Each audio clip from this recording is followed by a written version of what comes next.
Welcome to Art Bell Somewhere in Time. Tonight featuring Coast to Coast AM from July 21st, 1995. From the high desert and the great American Southwest, good morning or good evening, whatever the case may be, and welcome to the largest live overnight talk radio program in America, maybe the largest of any kind all night in America.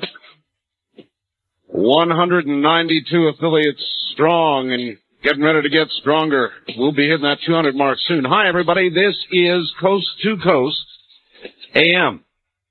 Actually, lots of coasts. Tahiti to the Caribbean to the North Pole into South America. That's a lot of coverage.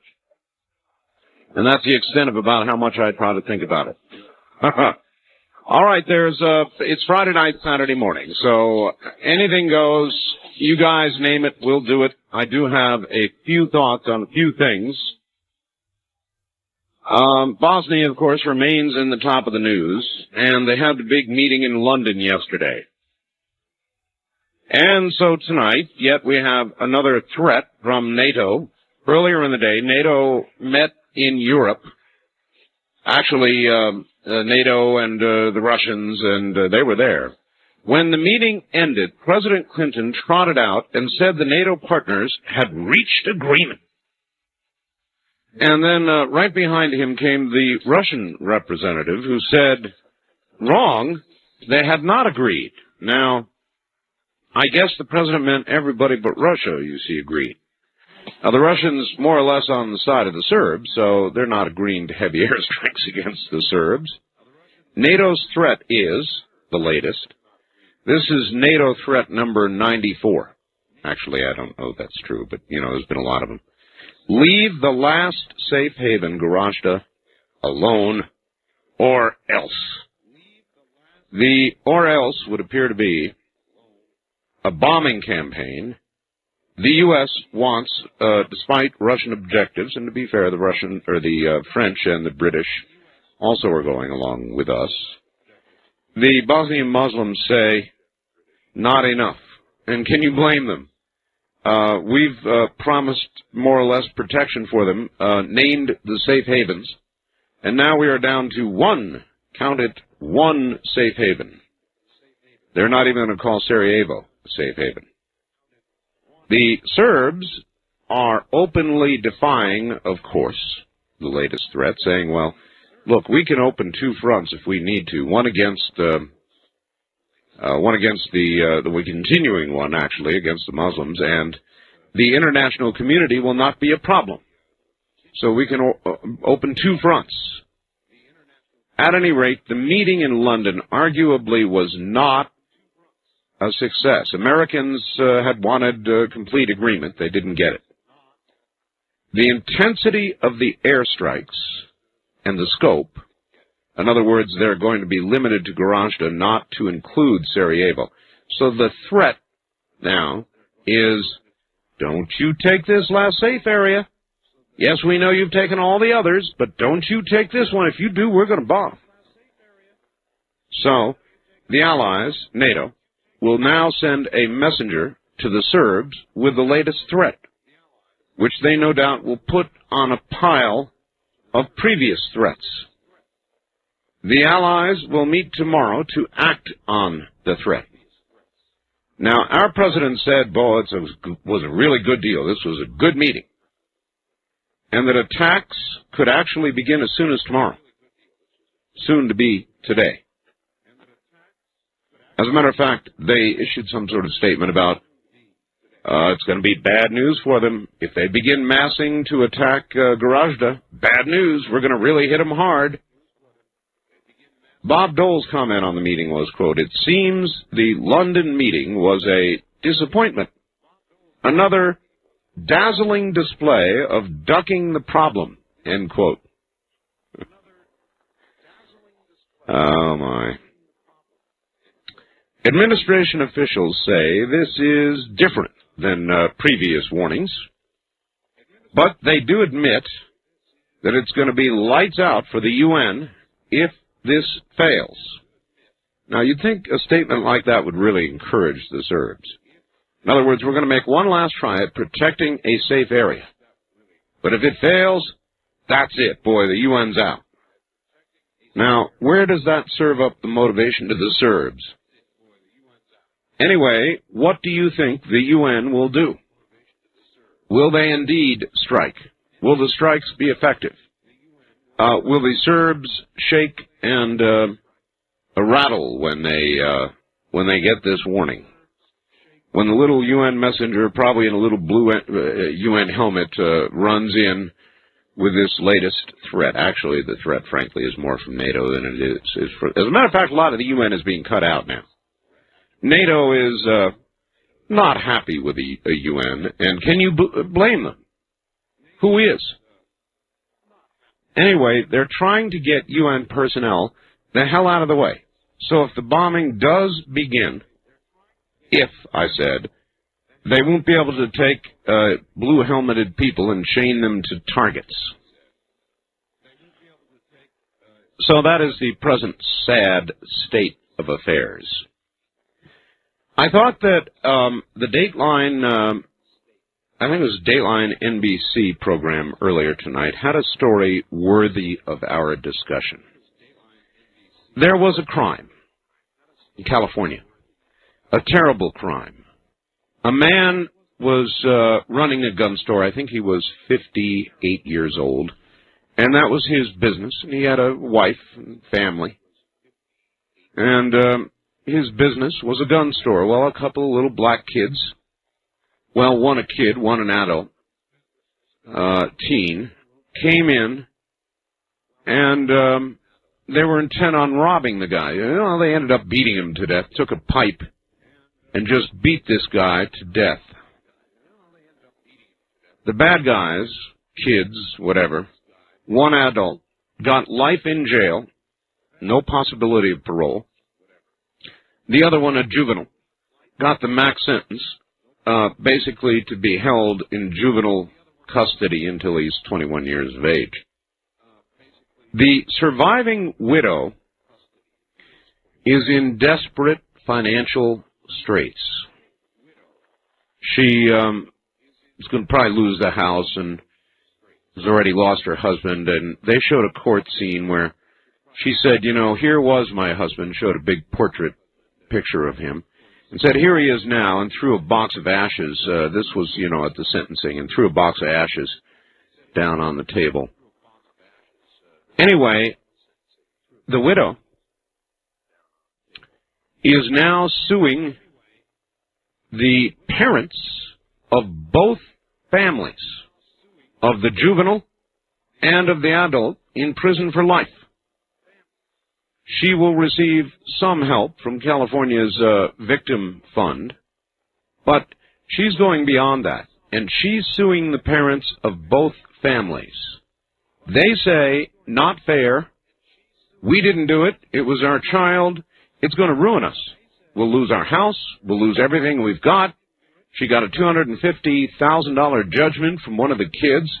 Now that was touching. He went on to say, oh, I'll probably have to work my whole life to pay this off. Well, who cares? But the question is about the family. The families, both in this case, both say they'll be ruined. And as a matter of fact, to add to the whole mix, there is now a bill on the California governor's desk, which I'll bet he signs, that would even remove the requirement to sue. In other words, if your cute little progeny goes out and does something awful, you, as a parent, could be paying for it the rest of your natural life. You could lose what you have. And I wonder how people feel about that. Maybe a little inducement to more parental responsibility, or unfair. What do you think? It was a little shocking. I mean, on the one hand, parents are in a way responsible for what their children do, but by the time they get to be teens, you're not always in control. I mean, should they be able to sue you and virtually take everything you've got for what your child does? That's what's going on. And that's the law that's about to be signed there in California. And it doesn't matter whether it is or not there can be civil suits, and indeed she is suing civilly. Affirmative action still in the news. That thing between the governor and Jesse yesterday really stirred it up. UC Board of Regents, of course, voting late last night to end all affirmative action.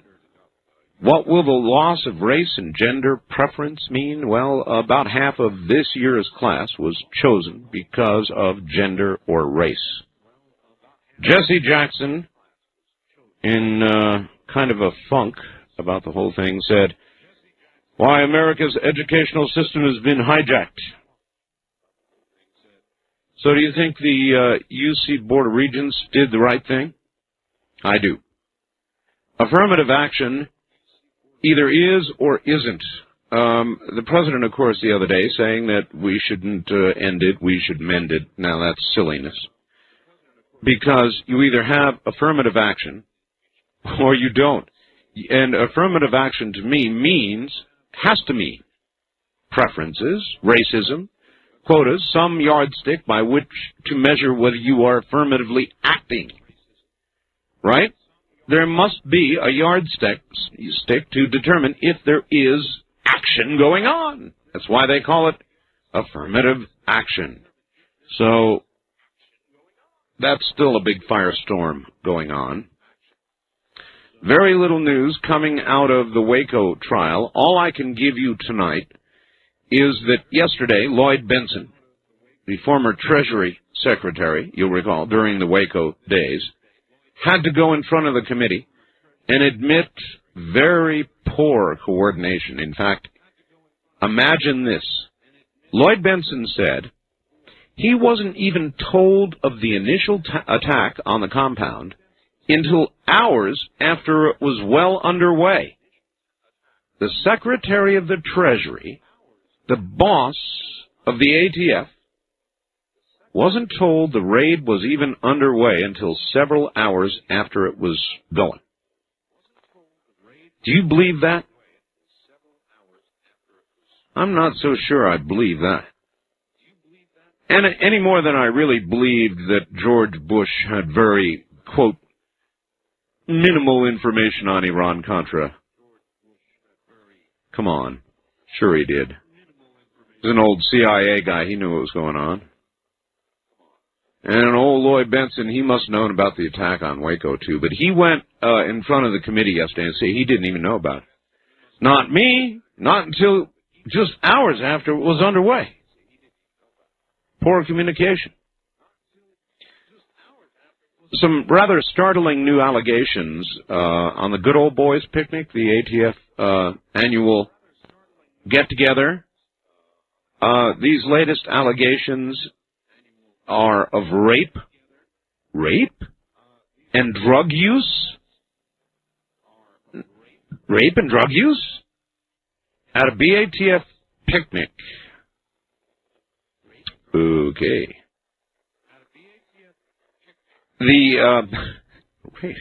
Drug use. That says Bureau of Alcohol, Tobacco, and Firearms.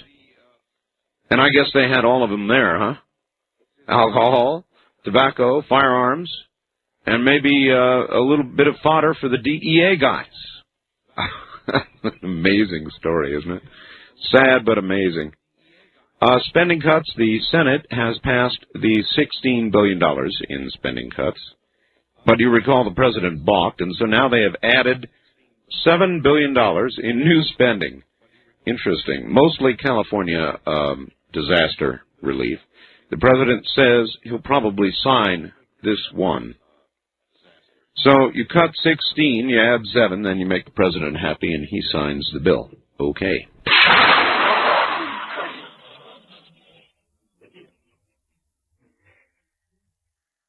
I've got a little information on the Waco hearings, days 1 and days 2, with regard to the amount of coverage given to the Waco hearings by the various networks, and I thought you might be interested.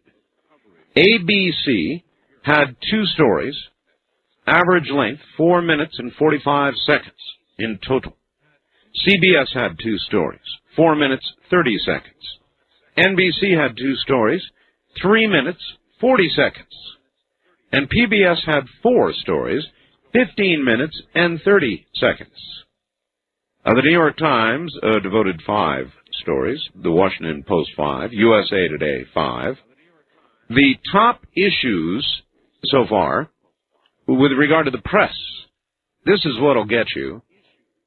In the Waco hearings, the NRA role in the hearings has had 10 stories. 10 stories. Political motives have had 6 stories. ATF drug nexus, 3 stories. Government non-disclosure, 2 stories. And ATF military assistance, 2 stories. So what I told you about the coverage, the national coverage of the Waco hearings, is exactly true. It is weighted in favor of the ATF and the government by a long shot. I just gave you the figures, and you cannot ignore them. Next couple of stories, I guess, several stories in a way, about women. Women at work. Labor Department stats. This is pretty interesting. The number of families where both work, the man and the woman, is up 12.5% from 74 to 94. An additional 17 million women in the workplace now, totaling 58 million American women working. A new study says, get this, 55% of working women make half or more of their family's total income. Still, they don't make as much. And they took the field, for example, of psychology. A man psychologist can expect to make, on average, about $31,000. A woman psychologist, $22,000. Women now make 76 cents to every dollar men make. And the question is why? And I'm sure that you out there, many of you have the answers. There was, I've got coverage of Susan Smith and a lot more here. I've got a lot of information on OJ. I really have too much news. But this is related to women, so I thought I would toss it in as well. The late ABC show did a piece on women in bathrooms, and it's all extremely sad. Apparently, women don't have, or one of their biggest complaints, period, is that they do not have bathrooms. There are not bathrooms for women, or enough bathrooms for women. So, I wonder what you make out of that.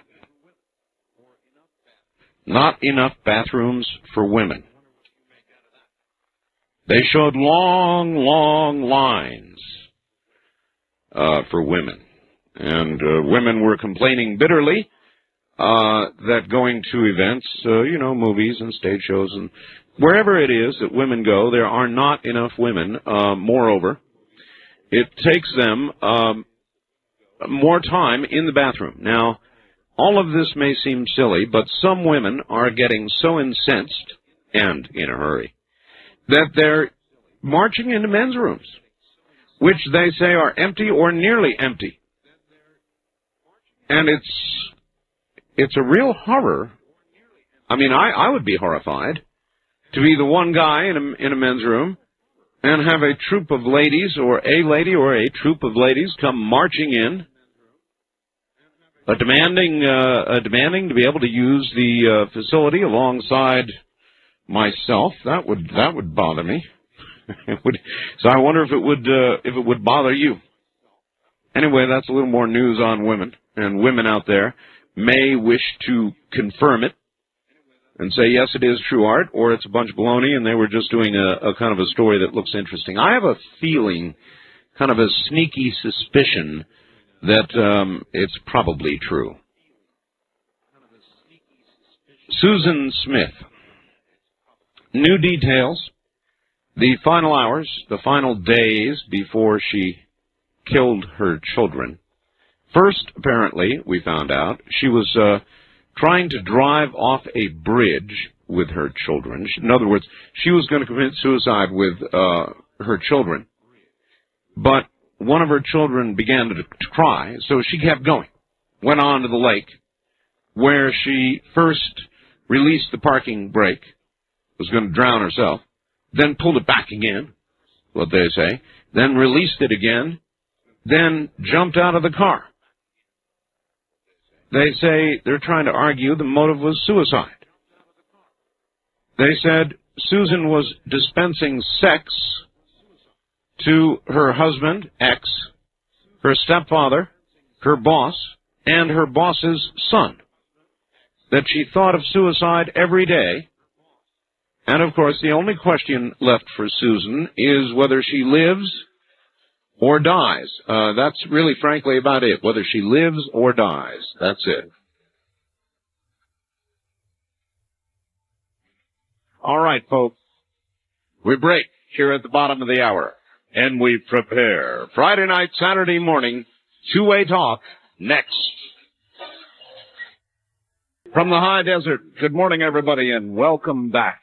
I've got a number of comments for you, but we've got a caller on hold right now. Wanted to hold through the news, commenting on the Santilli interview we had the other morning. Actually, we did it twice, I think. We did it late in one program and then early in the next so you all could hear it. Hello there. Good evening, Art. Yes. Yes, there's something else along the same lines I'd like to mention. All right. Although I've not had the benefit of seeing the 5 stills of Mr. Santilli's film, I think that the technological abilities today to create really convincing and stupendous forgeries with computer graphics and what have you is going to be incredible. And I guess until I see it live on CNN, ABC, NBC, and the Fox channel, just like I saw the O.J. chase, I'm still going to have my reservations. However, a couple of things to bear in mind. One, these came from film that Kodak has dated as a minimum of, I think, 30 years ago. Mm-hmm. So that's true. What we've got here is not a product of today's computer generation, and really that is not a concern in this case. We have had talked to lots of people who've seen the 16-millimeter original black and white film, so it's a little different. Well, if I was a betting man and I had $100, I'd put $40 down that Mr. Santilli's tape is genuine, $10 saying it's a fake, and $50 for myself. And again, I'm giving him the benefit of the doubt. I haven't seen his stills, and although the film may actually be from 47, we can't prove the date of the exposure. Yeah. And like I said, the ability to create incredible forgeries with technology will get better and better, so we're going to need more convincing proof to convince the general populace. But again, I try to keep an open mind. All right, sir, thank you. I would say, and I'm being honest with you, 90% of the faxes that I've received from people that have seen these photographs of the alleged alien abduction believe that it's real. And I'm going to stick my neck out, too, and it's been chopped off before, so who cares? I tend to think it's real myself. I guess that's why I've been paying so much attention to this. I think it's real. I think these are real photographs. Now, or the photographs are authentically taken from the 16-millimeter film, which I think is real. If I were a betting person, I would bet the larger bit of the money on it being real. I'm not saying I might not hedge it to some degree, but, and I've got my neck out a little here, I tell you, it looks real to me. It's the damnedest set of photographs I've ever seen in my life. And by the way, I said this yesterday, but I'm pretty proud of myself. I've done a lot of work on these, and I have sharpened them. I've done a lot of enhancement work, not changing the nature of the photographs, but getting more detail out of them than was originally in them. I've done a lot of work, and so we've got a wonderful set of 5 photographs that we have been given nearly exclusive permission by Ray Santilli to publish. They're going into the newsletter.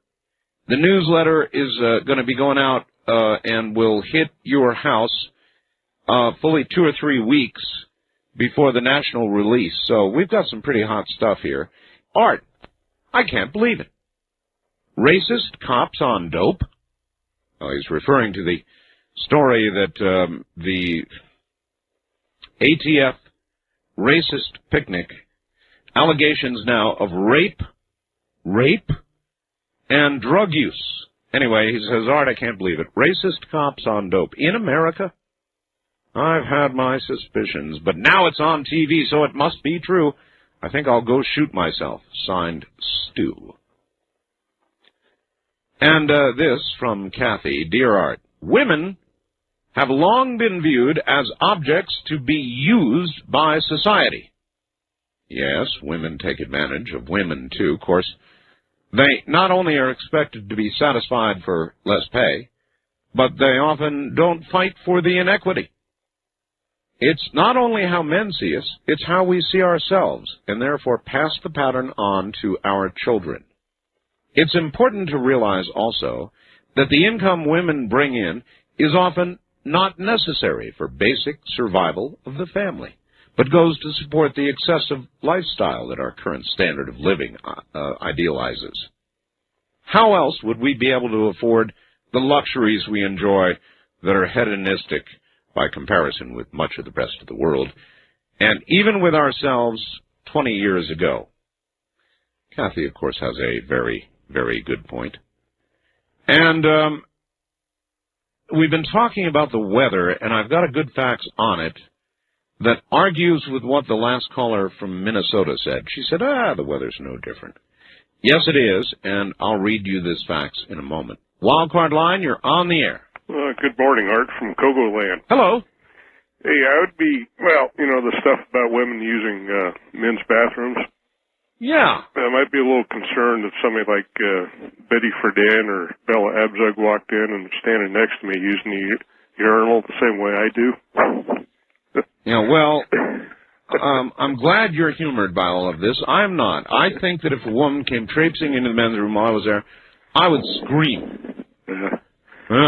Well, anyway, hey, when you were talking about, and this I remember about 2 or 3 years ago, and it was a inner city minority activist, and he was talking about the problems with gun control, and he was shouting about how we have to make the manufacturer of firearms accountable, how we have to make the manufacturer of ammunition accountable. That's right. And I was thinking what the finale to his tirade should be. We ought to make the makers of these children accountable. And, what I mean by that is that these people are parents of these kids who are doing this killing and this violence, and there should be responsibility and accountability on the part. To what degree is the question? Thank you. And the story is, to briefly repeat, these 2 young thugs, black, walked into a gun store with robbery in their little heads. They ended up doing something they didn't have to do. They took a pipe and beat the guy to death. The widow is one of the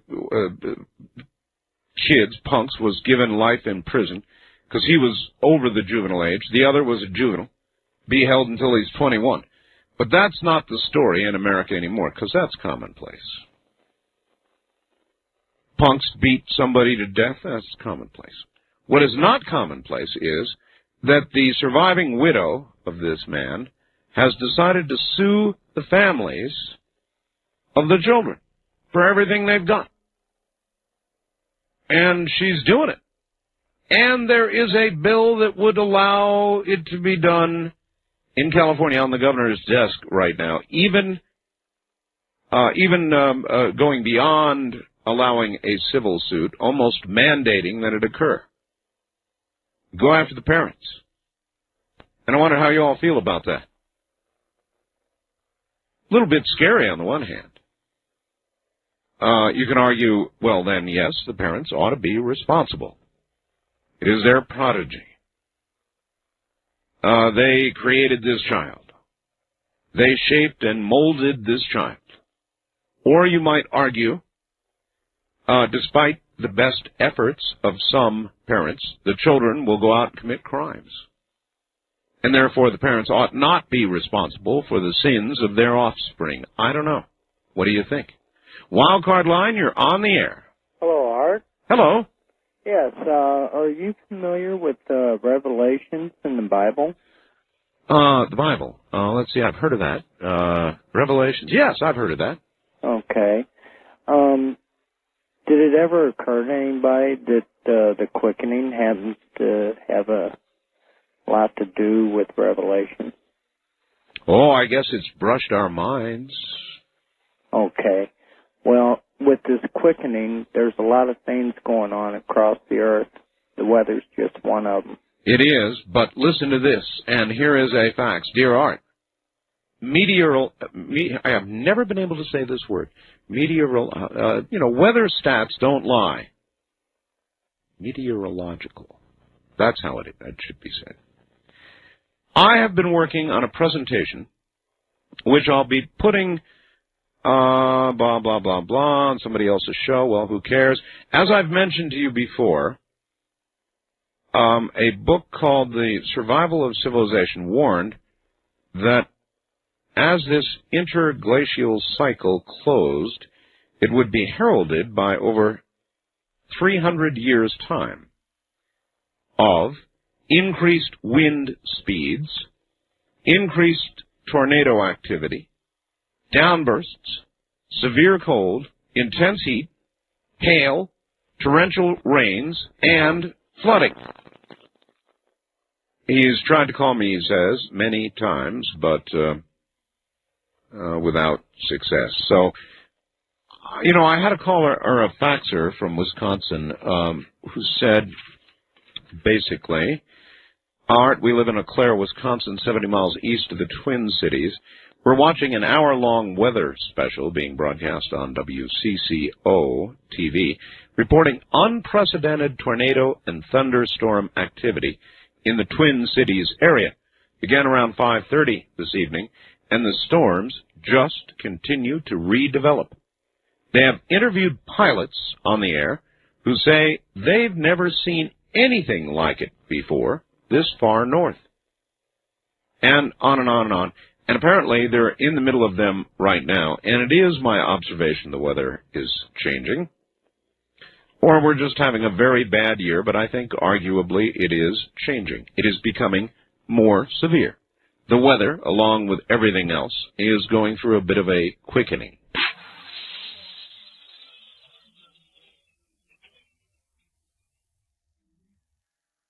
Art, about the ATF, what really boggles my mind about these guys is how they decide who is a threat and who's not.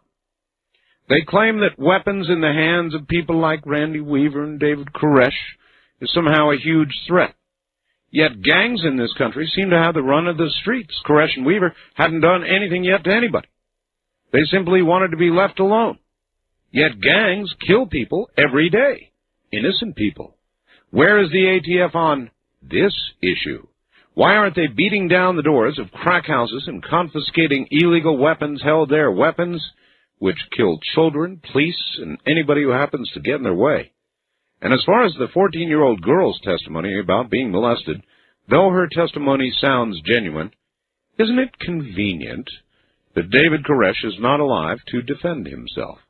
These hearings are a joke. Nothing will come of them, and as soon as they're over, it will be business as usual. And this, dear Art, you haven't touched on something you need to mention about women's bathrooms. I don't believe there is extra time spent in front of the mirrors. This is from Vince in Boulevard. Well, you're naive, Vince, but he does want to make a good point. Did you ever notice women seem to go into the bathroom in pairs? It's true. This is especially noticeable at any athletic event, not stadium events, but little athletic events like girls' softball and so forth. Girls go to the bathroom in pairs. Why? To gab. Women gab, gab, gab. Vince in Boulevard. Yeah, I think Vince makes a good point, but I think there's still extra mirror time. I mean, the original faxer talked about a time and motion study. And, I really believe that in any time motion study, ugly a thought as it might be, I think women just waste a lot of time and motion. And as Vince points out, they do go in pairs. It's like they can't go by themselves. They've got to have support, go with somebody they know. I never have figured that one out either, but it's just one of the many mysteries about women.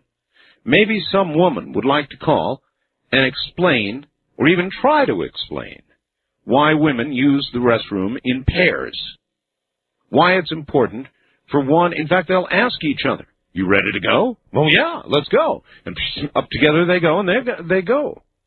And we all know it takes time. So, I don't know that their complaints are all that valid. I mean, last night's program showed women in very long lines trying to get into the bathroom, some of them looking very fidgety and nervous and anxious. And the men's room available. And it's because for men, the bathroom is not a place where you socialize. It's a place where you go to get a job done, and then you're out. Anyway, enough of that. East of the Rockies, you're on the air. Hi. Art? Yes. Hi, this is Dennis in Houston. Hi, Dennis. I'm glad I got through. I want to talk about OJ. Okay. First of all, I'm enjoying watching it now. The DNA part was kind of boring, but now that the defensive case is sort of backfiring on him, I'm enjoying it. But I guess I would translate that to mean you figure he's guilty. Yes, I really do. But I want to get your opinion on a couple things. First of all, did you hear that Governor Pete Wilson said that the other day he was going to introduce a law that would only require 10 out of 12 guilty verdicts to put someone in jail? Mm-hmm. There are a lot of people talking about that. I've even heard of simple majorities to convict. Yeah. I think he may be onto something there. But I just wanted to get your opinion. First of all, I want to say this about Pete Wilson. I don't much care for Pete Wilson. I find that while a lot of what he says I agree with, mm-hmm. I see him as a big bandwagon jumper. I mean, whatever it is that's going by, it looks like it's going to be a wagon going to the White House. He's jumping on it. 187. Yeah. Affirmative action. Yeah. Well, I don't think he's going to get the nomination. I think it's going to be Clinton and Dole. There is no way that a Republican convention is going to nominate somebody like Pete Wilson. Yeah. Anti-gun, broke promises left and right, raised taxes, did all the things, got George Bush knocked out of office, is pro-life. Yeah. No way. Yeah. Hey, if they have to retry OJ, do you think that new law would take effect by then so that they only had to have 10 out of 12? I think that Governor Wilson is anticipating a hung jury. Yeah. And positioning himself to go that route? Accordingly, yes, sir. Yeah. Did you hear that former juror, Michael Knox? He was on Tom Snyder the other night, and he said that he thinks this jury is going to reach a verdict. He said he thinks the prosecution did a good job. Well, but I'm not sure if I agree with that. How many former witnesses, jurors have we heard from? Quite a few. 4 or 5. 4 or 5. And what would you say the scorecard's been? Mixed. So then the result? Yeah, I know that's the way I feel. And where did you say you are? Houston. Houston, that's right. All right, yep. Thank you very much for the call. Yeah, so all it takes is one. Now, I'll tell you, I really do agree with Governor Wilson. But that doesn't make me want to jump on the governor's bandwagon, because I really do view the man as the bandwagon kind of guy. As a matter of fact, I am not excited about the next election, which now is 480 some odd days away. And of course, it's well underway. We've got the figures here on how much campaign money has been raised by the various candidates. And I don't know why. I'm not very excited about anybody just yet. And I've interviewed several of them.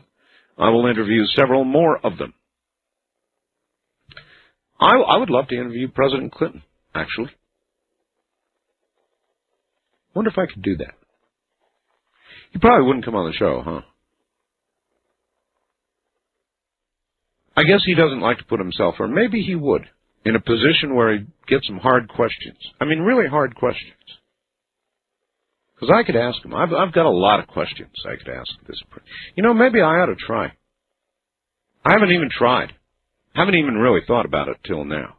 mentally, I can sort of, I get this picture of some Serb general, probably back from the front lines, attacking one of the safe areas, and this little blue-helmeted messenger running up with NATO's latest warning, and the general yawning, pulling the big old cigar out of his mouth, receiving the latest warning, and putting it on this big pile entitled NATO Warnings.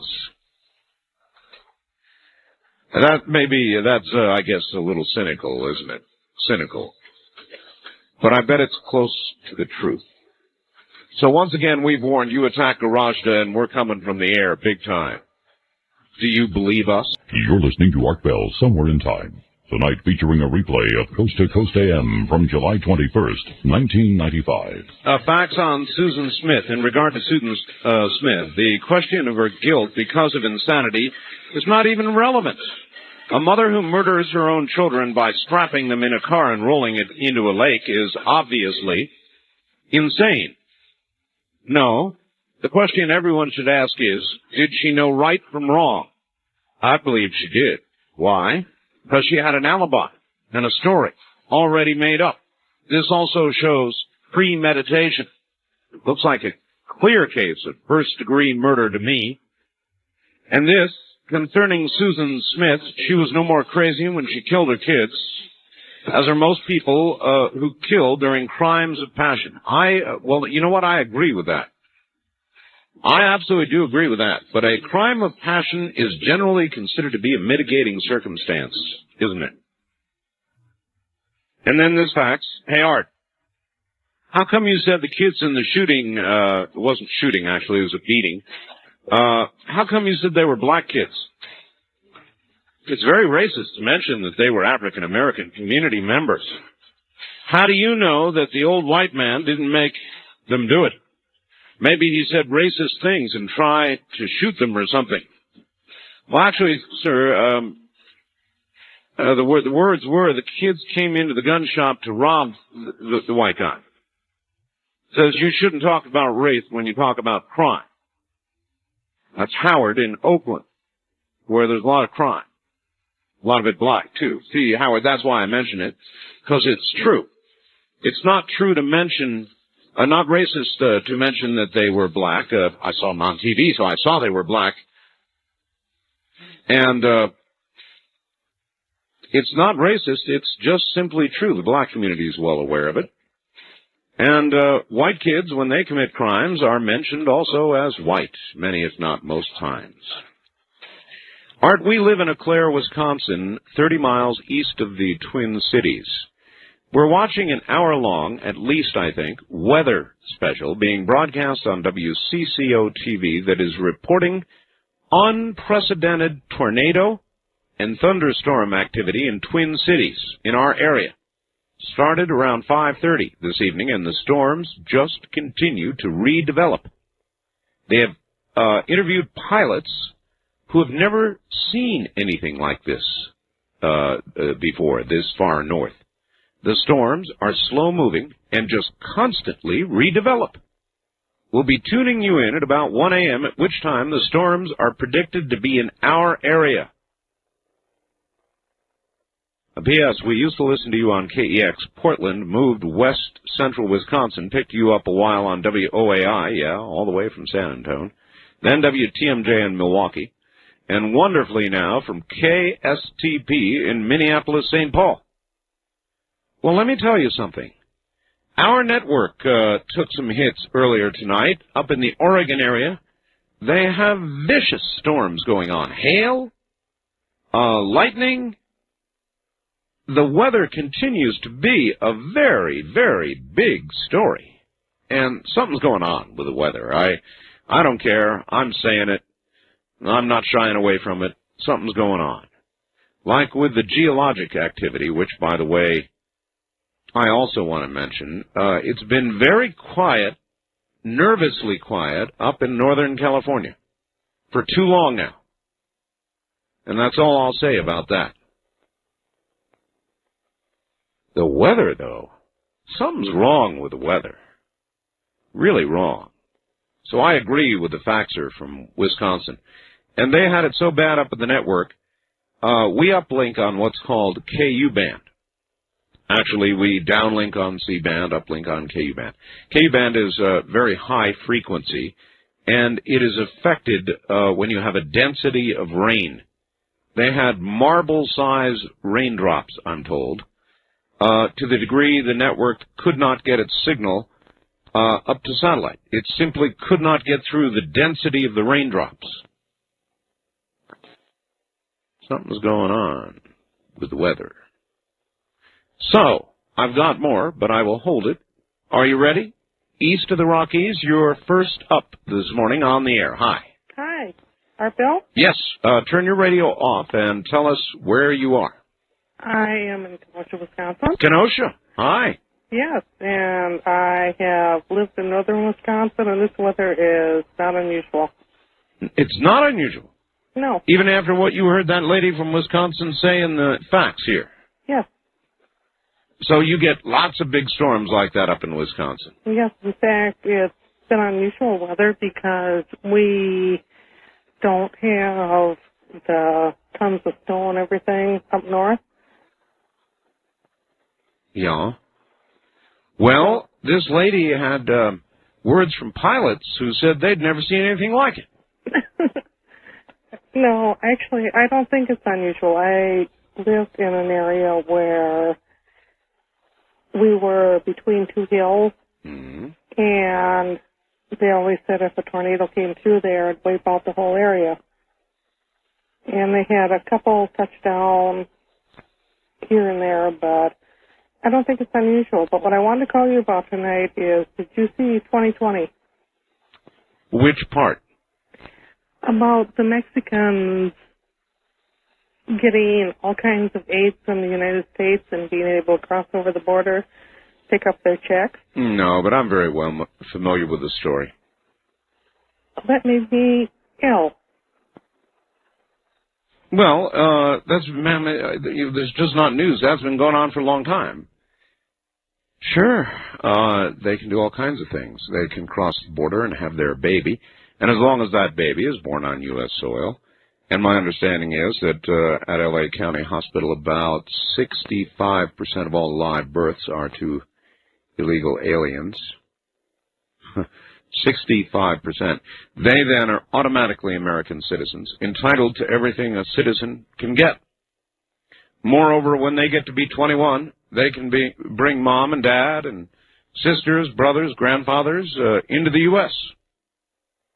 Documents? No problem.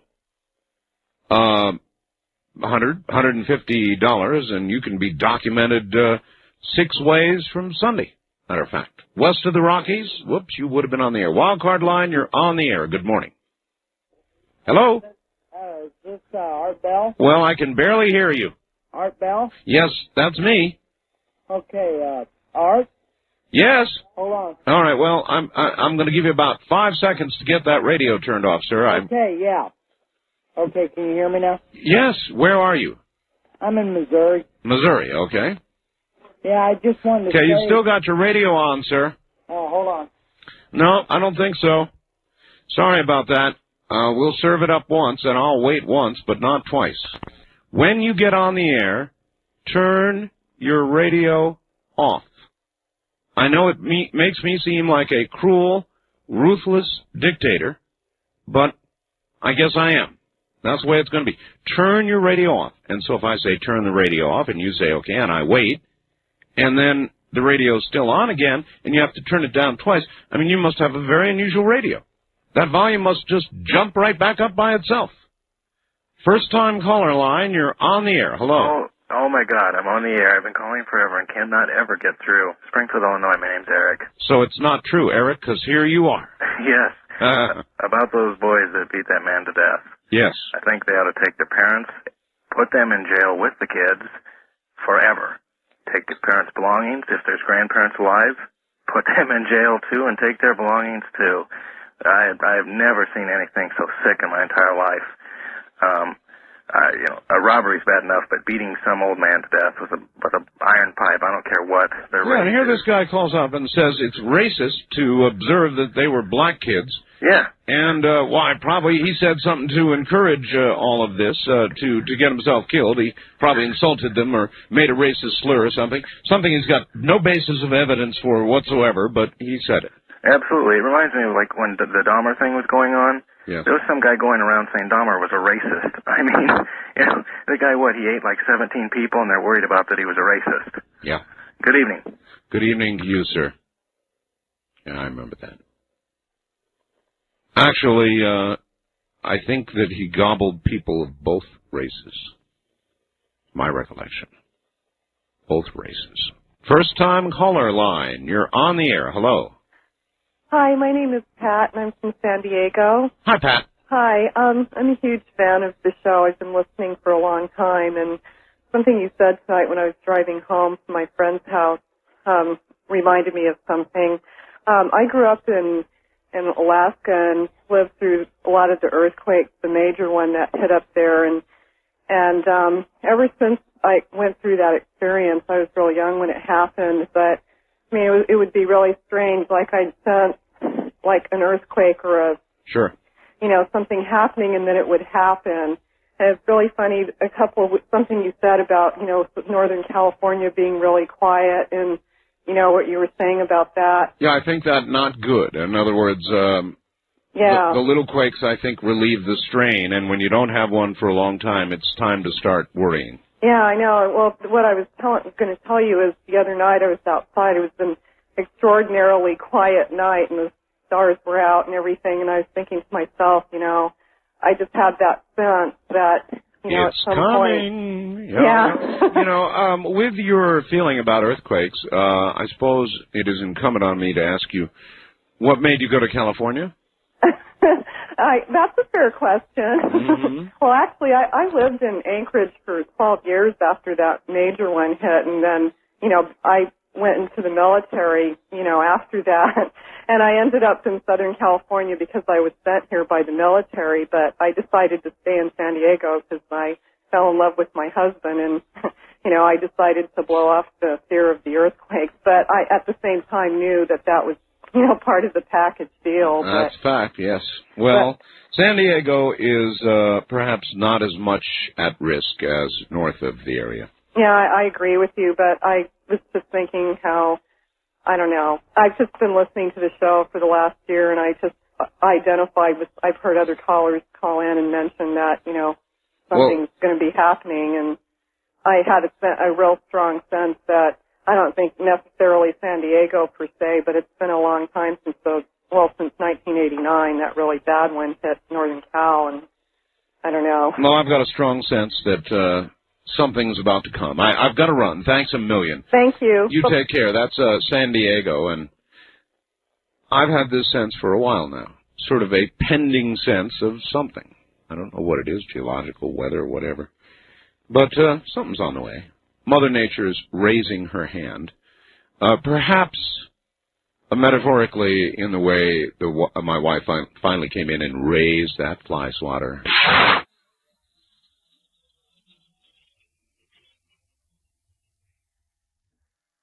Some interesting developments in the O.J. trial.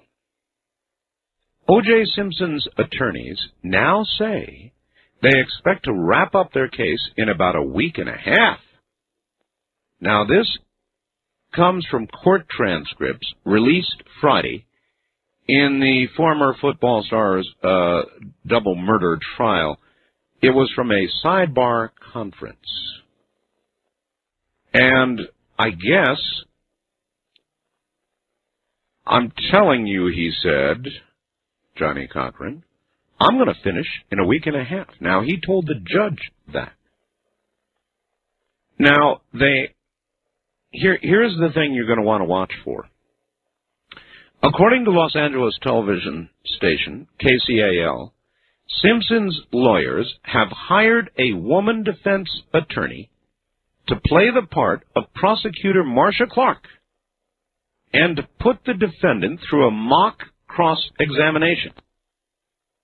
They have hired somebody in Marcia Clark's image, I wonder if they could really get the same driving temperament of Marcia Clark to put O.J. Simpson through the paces the way they think Marcia Clark will do it. You can almost imagine the ad that must have gone in the newspaper for that one. Needed. One mock prosecutor. Qualifications, I've got to be fair here. Sharp, very intellectual, bitchy, whiny, effective, aggravating, professional. She is all of those. And you'd have to put an ad in like that anyway. So they did it. How O.J. did is an open question. Now, somebody here said that Michael, I think it is, from Orange, says the cross-examination rehearsal with a skillfully trained female attorney went so badly that O.J., they have decided, will not take the stand. Well, I don't know about that. How many of you can name one of life's little serious bothers? I had a serious one earlier today, and this is going to seem very trivial to you, but it was a major event at the time. I work all night, so I sleep at least during a portion of the day. Well, I was asleep, and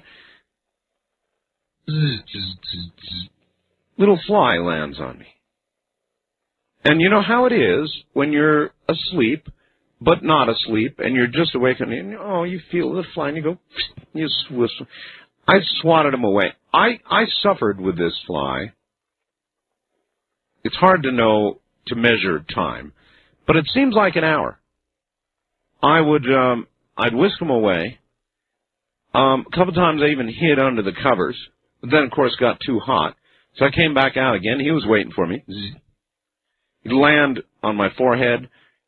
I had the nerve to land on my nose. Landed anywhere he wanted to land. Landed on my ear. And I didn't have the strength to be awake enough to do anything about it. Finally, I called in desperation for my wife, who came in with a fly swatter and ended his miserable little life right then and there. But I really suffered for a long time. It seems like a dumb thing, but I suffered. Powerless to do anything about it.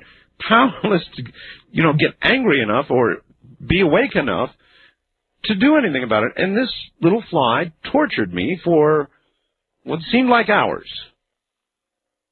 God, it drove me nuts. Wildcard line, you're on the air. Hello. Hello. Goodbye. On the wildcard line, you're on the air. Hi. Good evening, Art. How are you today? Fine. I wanted to talk about something Mr. Santilli said earlier in the week. All right. He said that he was receiving a little bit of friction from the UFO community for the fact that he wasn't being very altruistic with his tape, that he had economic means in line for it. That's right. And I find that kind of incredulous because anybody I've ever seen in the UFO community, and he's self-proclaimed authority, always has an 800 number with something for sale for $29.95. Let me tell you, I have an 800 number. They're not cheap. They're in it for the money, too. Yeah, 800 numbers are cheap now. Yeah, and I find it's a big bill. I mean, if you're selling something, it's a big bill. No, I thought Santilli's motivations were straightforward, and maybe a little more straightforward than a lot of the people in the UFO community, as you say, who are hawking this or that. Of course, everybody who comes on a radio show just about has written a book. Do you want to hold on? Sure, I'd love to. All right, where are you, Bob? I'm in Santa Barbara. This is Steve. Santa Barbara, KQSP. Yes, sir. All right, stand by. We'll be right back to you after the news at the top of the hour. You're listening to Art Bell, Somewhere in Time on Premier Radio Networks. Tonight, an encore presentation of Coast to Coast AM from July 21st, 1995. You're listening to Art Bell, Somewhere in Time on Premier Radio Networks. Tonight, an encore presentation of Coast to Coast AM from July 21st, 1995. Hey, Art. The rumored stories about women who are weary and miserable from standing in long restroom lines at restaurants and events are all true. The phenomenon has been occurring for 5 or 6 years. We have lots of time at that location to complain about this obvious inequity. Last weekend, I desperately braved the stronger sex, invaded their designated territory, and stood guard, enabling a few of us to use public facilities and get back to the event that we all had paid for. We are not created equal in this regard, as any time and motion study would reveal. Frankly, I believe too many men think that we have a bathroom fixation, and that this is something to tease us about. Well, we aren't laughing anymore, so if any architects are out there listening, please change this or prepare for more invasions from women with a purpose. SMA in Portland. Sorry. More invasions, huh? Promised. Boy. And this, dear Art, the 2020 program tonight regarding the San Diego gun store owner that was beaten to death during a robbery appeared to me to have been done by a white and a black. You know, they may be absolutely right. This is even better. Now, is it racist to say it's a white guy and a black guy? Remember the black guy said he could have stopped the beating but didn't. Remember? Yes, of course, he did. And I didn't see the other. I'm not even sure they showed him. So, on the other hand, though, I have a newspaper article here. It does show the other guy's white. So now it's not racist, thank God. Can we now just discuss the issue here, which is, I don't care what color they are, they beat a guy to death with a pipe, and the issue is, should the families be financially responsible to the widow for what their offspring did? Whatever color they are, who cares? I mean, really, who cares? The issue is the crime and compensation and the rest of her life and the fact she's never going to get her husband back, never. And I listened to a lot of whining from this kid, the one black kid who said, oh, I'm going to have to pay back $250,000. I'll be working the rest of my life to do this. Well, so what? So what? You know he's never going to do it anyway. And then there are the families, and they have some assets, and there is the question, should those assets be in effect confiscated? Dear Art, I spent a year in Japan as an exchange student with a Japanese family in Wakayama. We had several earthquakes over the course of the year, and the family dog, Wanta, always seemed to know it was coming. She acted a certain way, and we could always tell that it was coming. I guess a dog beats science. Ryan from Kogoland. Yep. If only scientists could bark, huh? West of the Rockies, you're on the air. Hi. Hi, Art. Welcome to the show. How you doing? This is Robert in Everett. Everett, Washington, KBI, yes. Yeah. I want to ask you a question. All right. Okay. In the last year, you've had one guest on who never, ever, had anything personally to sell, and that was John Lear. And I'm wondering what his whole take is on this photo from England from Mr. Santelli. You know what, sir? You know what? I have not yet talked to John about that, but I really ought to. I don't know that John's even seen the photographs. I could certainly see to it that he will see them. I have them, and I can send them by computer to John. So that's a very good idea. Okay, and one more thing. Yes? I want to call us toll-free at 1-800-618-8255. For that. Well, you're not allowed. Look, now you just used the word again. I can't allow that word to go on the air. Okay, then. So now don't. Tom Leykis is the jerk. Okay. Well, now it's not necessary to say that either. I mean, even if it's true. All right, I apologize. All right. Goodbye. Before he says anything else, I can't air.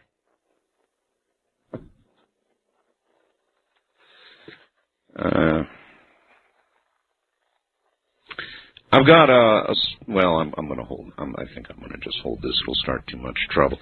First time caller line. You're on the air. Hello. Hey, hello, Mr. Bell. This is Joseph calling from Southern Pines, WEEB land. Southern Pines, North Carolina, right? Huh? Southern Pines, North Carolina. Yes, there it is. Right. and I'm glad I got into you. I really have been intrigued. The past couple months you were very complex and actually perplexed over Operation Black Hole and the facts that you had. Oh, yes? It was very, very, how do I describe it? Freaked out. Yes, sir. And there's some things I guess since June is over, I guess we wait until December on whether Japan, Indian Ocean, going with the series of earthquakes, which your guest on Dreamland had talked about. Gordon Michael Scallion. Yes, sir, that's right. The cycle ending, or at least coming by the end of the year, he predicts. Yes. Yes. So I'm interested to see that now that June is over, to look towards December. And one last question: you had said something, or I had heard something by this was from a militia group in Montana, yes, which was talking about weather modification, and had even alluded to the fact that the UN had they had actually had some conferences in the mid-70s to this fact, and that they have the actual patents. Have you heard anything like this? Yes, the Boutros weather machine. Sure, sir. Everybody knows about that. The Boutros by golly weather machine. Man, that's old news. East of the Rockies, you're on the air. Hi. Hi, this is John from Houston. Okay, John, you're going to have to speak up like you mean it there. Get into that phone. Okay. Oh, that's much better. Okay. I wanted to tell you that I downloaded the Roswell images the other day. Yes, sir. And they looked really sharp. I wanted to ask if you had inquired or talked with somebody who's good with anatomy to look at those things and see if they could shed any credibility on what those look like. Yes, sir. I have a report from a pathologist, a written report from a pathologist who, in England, who is sort of a stodgy, very mainline-ish kind of pathologist who doesn't go, he kind of sticks his neck out a little bit and seems to imply, although there's no way to know for sure, clearly what he saw does not appear to be human. But anatomically plausible as a variation on the human form. Well, he commented, for example, on the brain. In other words, he was able to see the moving pictures that we have not yet seen, where they actually exposed the brain and so forth and so on. So he saw good close-ups, though somewhat blurry, of the internal organs. And so he was able to comment as a pathologist, and he rather thought I'll tell you, this story is beginning to grow. I understand a number of television stations are beginning to pick it up now, and Congressman Schiff is getting involved and doesn't discount this film. This is getting to be a really big story. Yes, it certainly seems that way. Can we expect any further sets of these photographs via internet? Inevitably. Yes, well, I look forward to that, yeah. But it may be a while down line. Thank you very much for the call. And again, we do have them available on our bulletin board, which is up 24 hours a day. If you can get in, they're on the internet web. Our bulletin board number is area code 702-727-1709. 1709. 702-727-1709. And there is an entire new area entitled Roswell in there. It'll be flashing. And you simply choose that area, and that's where you'll find the photographs. Just wait till you see the processed, more detailed versions that I've got, which you will see soon, which will be published in our newsletter.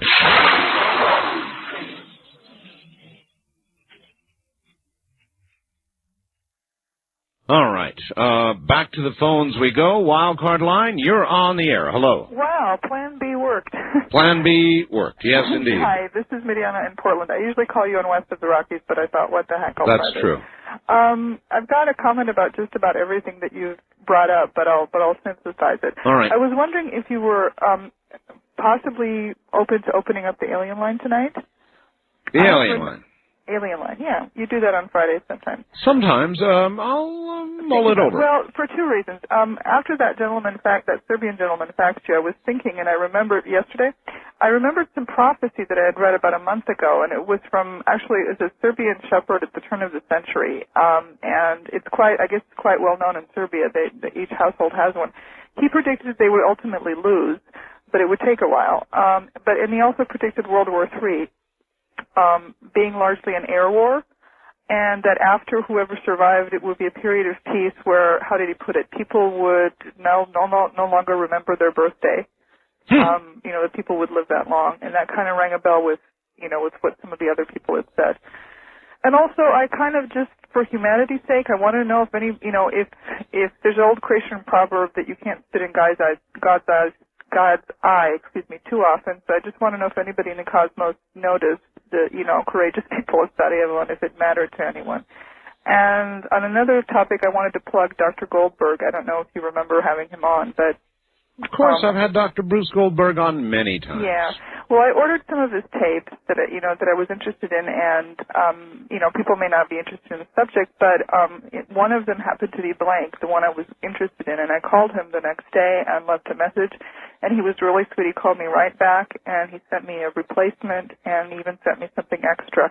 So just in these days of people not doing anything for anyone, right? I thought it was. He's a great guy, and it's a great subject. Thank you, dear. Dr. Bruce Goldberg lectures and works in the field of past and future lives.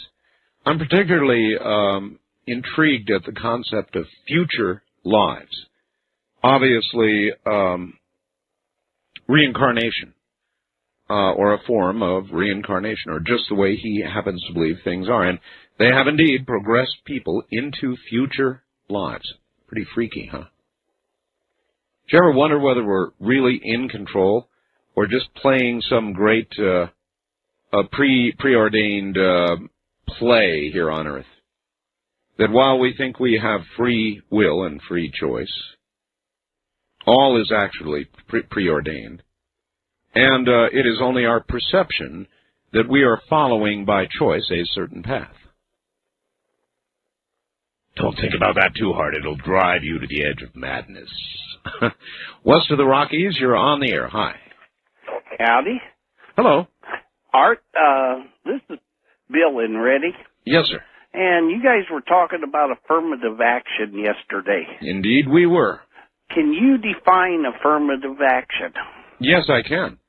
Affirmative action is when you give a preference to somebody because of sex or color, or you give, as in a hiring preference, or you hire them in order to meet a quota. Keyword, action. In other words, you do something as an employer, or as a school, or as an institution which favors somebody because of their sex or their race. Well, why I was asking this is the DMV is raising their weight fees and stuff, and it's all done on affirmative action. And the only thing I could figure for affirmative action is somebody says they're going to do something and they just do it. Is that about the breakdown of it? No, I just gave you the definition, sir. Well, then how did they raise the DMV fees just by saying that it's an affirmative action then? Well, I suppose the very broadest sense of the phrase might include anybody who takes an action which is, in their estimation, affirmative. But in the more narrow sense that we talk about affirmative action, sir, it is a preference or a quota or an action because of somebody's sex or color. Okay? Mm-hmm. Well, that's what I thought, but I thought I'd ask somebody else to see what they said on it. All right. Well, that's what I say on it, sir. Otherwise, I guess you could say we're raising taxes, and we consider it to be An affirmative action. I don't know. Wild card line, you're on the air. Hi. Hi. Art Bell, excuse me, I turned off my radio there. Good for you. I want to let you know I've been listening to you for about 2 years and a half, and I'm calling from Reno. Reno? KOH. Of course. And I have some sad news. Uh-oh. I'm no longer listening to you, and I'll tell you why. Then how come you're calling me? Because I'll tell you why. That's a very affirmative action. No, you turned me on to a Unit Bearcat XLT, won the last Mohican. Scanner, yeah. And I find it more entertaining. Well, it is entertaining. I love it. I don't blame you a and bit. I'm hooked on it. Yep. Well, and that's the fine. reason why I'm listening to you tonight is because it's sent off to Sea Crane to be modified. Well, now that you've told me all this, I'll just call Bob up and you'll never get it back. Oh, I hope not, because I sure have been missing it. And I thank you so much. Your products, we've gotten gold roses, we've sent out absolutely fresh flowers, we've bought tuna and eaten salmon, and it's just been great. Now, I do listen to your first hour, and I do have even my pastor listens to your program in the first hour. Wow. So I've got about possibly maybe 15 people out there listening to you. But now that I have this beloved scanner, it's all your fault. Have a good night. Yeah, thank you very much. I'm not sure how to react to that. It is true. Scanners are a trip, you know. I mean, find out what's going on in your community, if you have the guts for it. Now, if you have never listened to the police, for example, and you begin listening to the police, it's really gonna freak you out. I'm not kidding. You have no idea what's going on around you. And frankly, scanners are not good for everybody because maybe there are some things that you don't need to know, that you shouldn't know, that will just, as I said, it'll freak you out to know. The crime going on around you, you'll be suddenly aware and uneasy. So it is a mixed bag. But for those who like reality, it's really a trip. And I, too, love scanners. But it'd be really rude for me to be listening to a scanner, as well as illegal, while I'm on the air. On the wild card line, you're on the air. Hello. Well, hi, Art. This is Rick from Reno. Hi, another Reno call, 2 in a row. Yeah, I'm your mad faxer. Usually I fax you, but had the night off. I wanted to comment on a caller earlier had mentioned that law in California allowing verdicts by 10 jurors. Yes. And, well, my understanding is it's already been killed in committee, but he had asked if it passed, could it be applied to O.J. in a retrial? And my understanding on that is that anything along that line would be considered ex post facto, so he would still have to be tried according to the laws as they stand at the time the crime is committed. Interesting. I was more interested in sort of the political aspect of it. I've been watching Governor Wilson very carefully, and he's a real bandwagon kind of guy, and there's something about that bugs me. Oh yeah. I've watched him for quite some. He jumps on any bandwagon. The poly class thing. He decided to become tough on crime, and then. Do you think there's any chance at all that he could be nominated by a Republican convention? No, but I think there's an excellent chance he could get a vice presidential nomination. Oh, you bet. Bob Dole. If Bob Dole were to get the nomination, he might decide, well, I need California. Oh, you betcha. Look, whoever gets the Republican nomination needs California. Yeah, and so that's got to put him right up there at the top of the list. Now, given a choice, let's say Dole got the nod.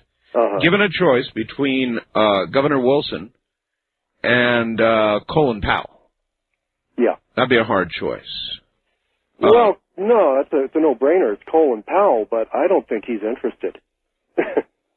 Well, you say it's a no-brainer, but the election literally depends on California. Yeah. And if Clinton loses California, he loses the election. I mean, that's all there is to it. It's gone. It's history. Yeah. I don't know if he can even win it with California. Hard to imagine a state he could carry right now, but you never know what's going to happen. Bob Dole is, he's not that inspiring. I'm not inspired, frankly, yet, really at all. I hate to say that, but I'm not. I have not yet become excited. Well, neither have I. Maybe it's a little early. Listen, I've got to run. We've got a break coming up here. All of them, and I like Pat probably, Buchanan, best of the bunch, but still, I mean, and why not? Why am I not excited? All right, west of the Rockies, you're on the air. Good morning. Dr. Democrat. Ah. Well, good morning, Art. Proof that we don't screen calls. Yes, Doc, what's going on? You know, affirmative action is not going to benefit the Republicans. It's going to benefit the Democrats. Did you see the latest polls? Well, if the original premise of affirmative action is true, Doc, the Democrats need it. Well, the latest polls say that 65% of the American people want to mend it, not end it. And that's exactly the position Bill Clinton took. Let us hear you explain precisely what that means. It means that even the Supreme Court said that some affirmative action programs have worked, and we should not end it. What they should end is quotas and preferences and what have you. Like the president said, huh? Exactly. In other words, then what I'm wondering, Doc, is how do you have the action part of the affirmative without some of those? Well, the thing of it is... now explain that. Come on. Well, no, it's a difficult issue, but here's the thing. It's impossible, actually. In other words, here's the thing. What the president said is impossible. There's other elements of concern besides quotas and what have you. Yeah? American people think this is race baiting. And if you divide this country... The American people think it's racist, is what they think. No, if you divide this country along those lines... there could be serious social problems ahead. Riots? It's the attitudes, it's the mentality that a lot of people have, minorities and what have you. They think they're being treated unfair. You mean like no preference, no peace? Well, some people feel that way, not most people. That's really what you're saying. No, the fact of the matter is, and they did another poll, between Clinton and Dole, and they asked who could handle affirmative action better. 44% said Clinton, only 36% Dole. So I don't think Dole is going to make this an issue. I would consider that a badge of honor for Bob Dole. Well, here's the thing. I think what's happening here is that Clinton and the Democrats are stealing issues from the Republicans. Well, they are. Yeah, it's true. They're turning them around, and the Republicans are getting a backlash. Well, what's actually happening is not Democrats, because they're not really with Clinton here. He's beginning to run against his own party. Well, he's running in the center where the mainstream is, and that's very intelligent. Which is not where his party is. Well, here's what happened. The Republicans abandoned the center. They left the center. So Clinton said, hey, there's an opening there, and I might as well be the guy to take it. Uh-huh. And the Republicans are still staying way out there far right. Look, Don, and they're losing points every day. I will admit, Bill Clinton has never feared to voyage to any political location which would gain him personal popularity. And as far as that, how about that 14-year-old girl? Wasn't that the best strategy the Democrats have ever used? She was a surprise witness. The Republicans had no idea that the Democrats were going to bring her up on the first day. Yes, that was very good PR. They turned the Waco hearings right around. Right now, the Republicans are in big trouble because of the NRA and that girl's testimony. Mm-hmm. Now, it was proven that the NRA is part of the Republican investigation on Waco. And the people can't stand the NRA. About 80% of the people think they are extremists. And so the Republicans, this whole investigation that the Republicans tried to carry out to hurt Clinton has backfired on them. Well, aren't you proud, Doc, that you were able to take what should be an investigation to get to the truth about a serious matter, why 80 people died, including a lot of children, Doc, and divert attention from the truth? Yeah, it's really something to be proud of, Doc. I hope you're really proud of that, and you obviously are, because you don't care about the truth. All you care is about politics. You really are a wonker's wonk, and you belong in the White House. If the president does. First-time caller line, you're on the air. How you doing? I'm doing. I think that what Democrats said is just a bunch of crap. Well, yeah, of course it is. I mean, I don't know. I'm 24 years old, and I'm just really sick and tired of hearing all this just crap. I mean, I don't know what else to call it. No, it's crap. So I mean, mad. you've got it right. It's crap. It's definitely crap. That was a bunch of crap. He couldn't identify, couldn't even begin to identify what affirmative action is if it's not quotas and racism. He just sort of skipped over it. I mean, what is it? I am not that stupid. You know, and I don't know anybody. Well, any of my friends. now. Maybe not your friends, but maybe enough to cause the re-election of Bill Clinton. Don't discount that. Well, you know, I don't know what this world is coming to, but it really scares me. You know, it really honestly scares me. I don't know what to think. Well, before it goes to completely to hell, sir, you can always fool them and die. Well, I'm going to do all I can to make sure that, I mean, at least mine is secure. You know what I mean? I do, and that's all you can do, in all probability. You can take some global or national action, but the majority of what you can do is right there at home. And that's where it starts. You got it. Thanks for the call. That caller is exactly right. Exactly right. Wildcard line, you're on the air. Is it Al? Yeah, this is Al. How you doing, Art? Just kidding you.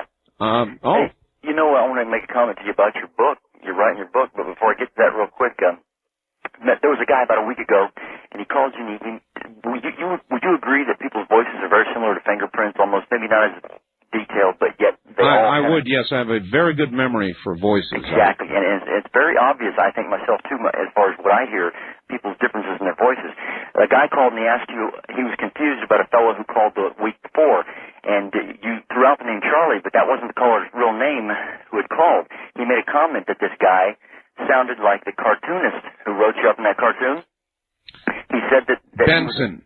He thought he heard that guy call. Benson. And he was right. There was a guy who sounded exactly like that cartoonist. Look, I don't doubt it for a second. I'll bet you Benson listens to my show. Exactly. I bet he's out there right this minute. It may have been a brother, down in but Phoenix. somebody very close to him, if not him, was calling you, and you could tell just by the way he pronounced his words and the way he spoke. But I don't think you picked up on that one necessarily. Maybe I don't remember what the show was Benson about. specializes in the distasteful. You know, I saw he did a cartoon on priests and child abuse. It was truly disgusting. You got to bring that one up. I would like to see a picture of that one. As far as your book and writing your book, yeah, I'll give you a hint to make it look like a real fat, thick one. What you want to do is just write on one side of the page and stick in there about 100 pictures. And I might even be myself willing to go down and buy one if you put one at the top of your head in there. I'd like to see if there's the top of my head. Yeah, you know, don't call me Art. Don't call me the Antichrist Bell. Well, you wouldn't be able to. I mean, I'd have to shave my head to prove that. Just kind of part it a little bit. Well, yeah, but then they'd all say, well, he parted a place where the numbers weren't. Yeah, I guess you got a controversy, right? Yeah. All right. Thank you very much for the call. Yeah, there was some guy who thought I was the Antichrist. Really, seriously thought I was the Antichrist. Can you imagine one day, you know, your hairline starts receding and you see a little something there, you know, little number, and you, part of a number, you know, and you pull a little more of your hair back, and there it is. 3 6s on your receding forehead. Well, actually your scalp. But you don't learn until you get, say, into your mid-40s or early 50s, where your hairline is... My hair has not receded, by the way. I've got more hair. God, my hair grows so fast. But, I mean, a lot of men have receding hairlines. And all of a sudden it recedes to the point where you begin to see the number. Ooh, wouldn't that be something? East of the Rockies, you're on the air. Hi, Art. First of all, that young man that called sounds very encouraging. And I'd like to see the young people like that in Washington, you know, after they did some heavy reading on, like, the CFR and the, you know, trilateralists and that. I'd like to see them in Washington. You actually like to see him go and join the CFR, huh? No, you didn't hear me. I said I'd like to see them Well, read about maybe it. after they read about the CFR, they would decide they liked it, and No, they wouldn't.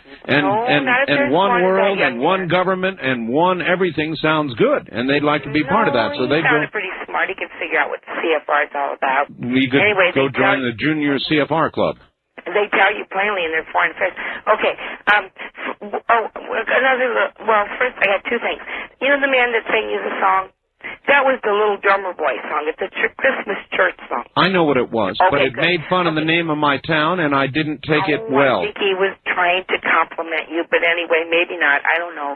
Anyway, Art, could you have a guest who's knowledgeable about ELF waves and electromagnetic weather control, who can explain to us how weather can be controlled? What do we need a can guest get for? that I off- know exactly how it's done. We don't need a guest for that. Well, I would like to know how it's possible. I got a little knob over here. I'll tell you, boy, when I turn it, thunderstorms? What do you want, dry weather? You want a big collision of a high-pressure and low-pressure system and tornadoes? I got it down to such fine degree that I can actually predict where the tornado box they're going to be drawing the next day is going to be. Now that's control. Magnetically. RF in combination with rotating magnetics. We can pin it right down. Call it to the degrees and seconds. Wildcard line, you're on the air. Hello? Hello. Hello? This is Art Bell. Probably. I'm calling from Billings, Montana. Billings, Montana. Yes, about the women going to the bathroom. Yes. Do you have an admission to make, or? No. No? I don't know. I just have to have someone to go with me. And Did you say you do have to have someone? No, I don't. Well, but many women do. Yeah, that's true. So why? I have no idea on that. Since you're not part of it. No. But one thing. You've got a very bad line. I know. In the bathroom, there's only so many booths, and it takes a long time for women to move through the line that way. Yes. All right. Well, I'm going to leave the line because it's really awful. It's crackling and crunching, and you need to call the phone company and tell them to get out there. The sound you just heard, that kind of a whining sound, is usually produced by some sort of resistance, frequently water. So a lot of times the sound you just heard means you've got water in your lines. And you need to have a phone company out, and they need to come take a look at it. Anyway, so she was an individual denied pairing with other women. But we all know, most men know, that most women do it. So what do I get the exceptions? Anybody out there want to admit it and tell why?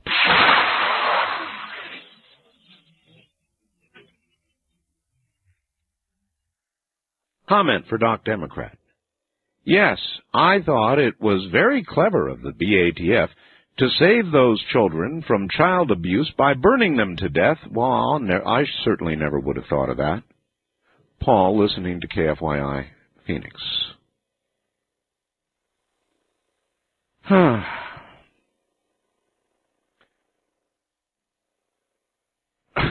Well, I'll tell you, you've got to pre-read these. I bring them in. I bring these in and read them as I read them. And fortunately, early on in my life, I learned to scan a sentence ahead because a lot of these faxes are simply not arable. East of the Rockies, you're on the air. Good morning. Hi, KSO, Sioux Falls. Sioux Falls, South Dakota. Right. Excellent. I just wanted to, about the bathroom issue. I just have observation. Why women take longer than men. Well, okay. I mean, we know about the clothing part. Now give us something beyond that. Okay, have you ever tried to fight with the toilet paper dispensers in public bathrooms? Now, how do you figure that's, well... Well, see, guys just shake it off and they're on their way. Well... Yeah, well, all right. I mean, all right. That's maybe a little something. Yeah, they are annoying. Sometimes you can't find the end. There is no end there. It just keeps turning. Right, or sometimes there's none and you have to get some from your neighbor passed under the stall. So, that's one idea. I don't think I'd ask. Hey, over there, how about some paper? Can you pass some paper over? I've never done such a thing. My big question is, why do women Go in pairs. Now that really is an important question, because I think it adds to it. Now, you can't tell me that two girls who don't know each other and feel like gabbing don't use the opportunity to go to the bathroom as a place to gab. Well, yeah, we do. See? Men don't do that. Well. So if you're looking for an honest-to-God difference between men and women and bathroom time, you know, I mean, it's getting serious, and women are breaking into men's bathrooms and stuff like that. Oh, yeah, I've done that a couple of times. You have? Only in bars. Really? Well, just a couple of times. See, to me, that's frightening. Well, I don't make a practice of it, but... Well,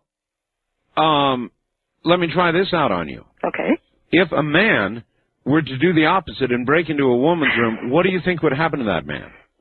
Well, he'd probably get... Jail time. Jail time is what he'd get. All right, thank you very much for the call, but I think we can all see through it. Can't we, guys? The two women at a time thing is what busted you. See, everything else might be explained. Yeah, sure, a little extra time because you got to fool with the dispenser. I'll give you that.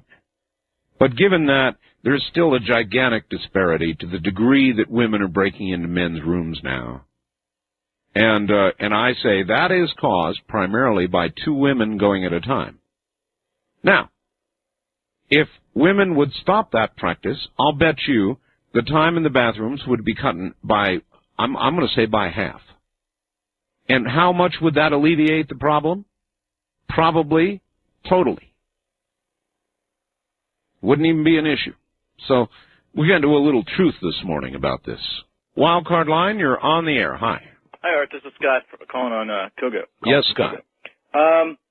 Just calling to let you know that about 2 days ago I uploaded some new Roswell pictures to you, and included in those pictures are two extreme close-ups of the face.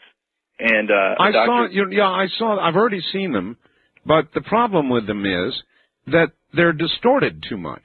The process of getting close distorts it, almost giving it a fisheye-like appearance. Well, some of them are that way because that is not representative of the original photograph. So, well, not all of those are from the original photographs. For example, there's the close-up of the leg. That I thought was very good. And there's also... and the times 2 close-up was good.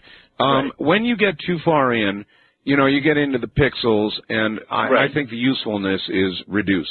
Right. Well, those photos are being analyzed by MUFON people. I see. Right now, and that's why the extreme close-ups are there. They're looking for wires and various other types of contraption. Yeah. But I thought that the close-up of the upper torso, where they're cutting into the neck and upper chest cavity, was very good. And I was wondering if you're going to include those in your newsletter as well. No, I don't think so. We're going to include the original 5, and if you listen to the interview with Ray Santini, Santilli, we have permission only to publish the 5, and so that's exactly what we're going to do. Wildcard line, you're on the air. What is your first name? Corey.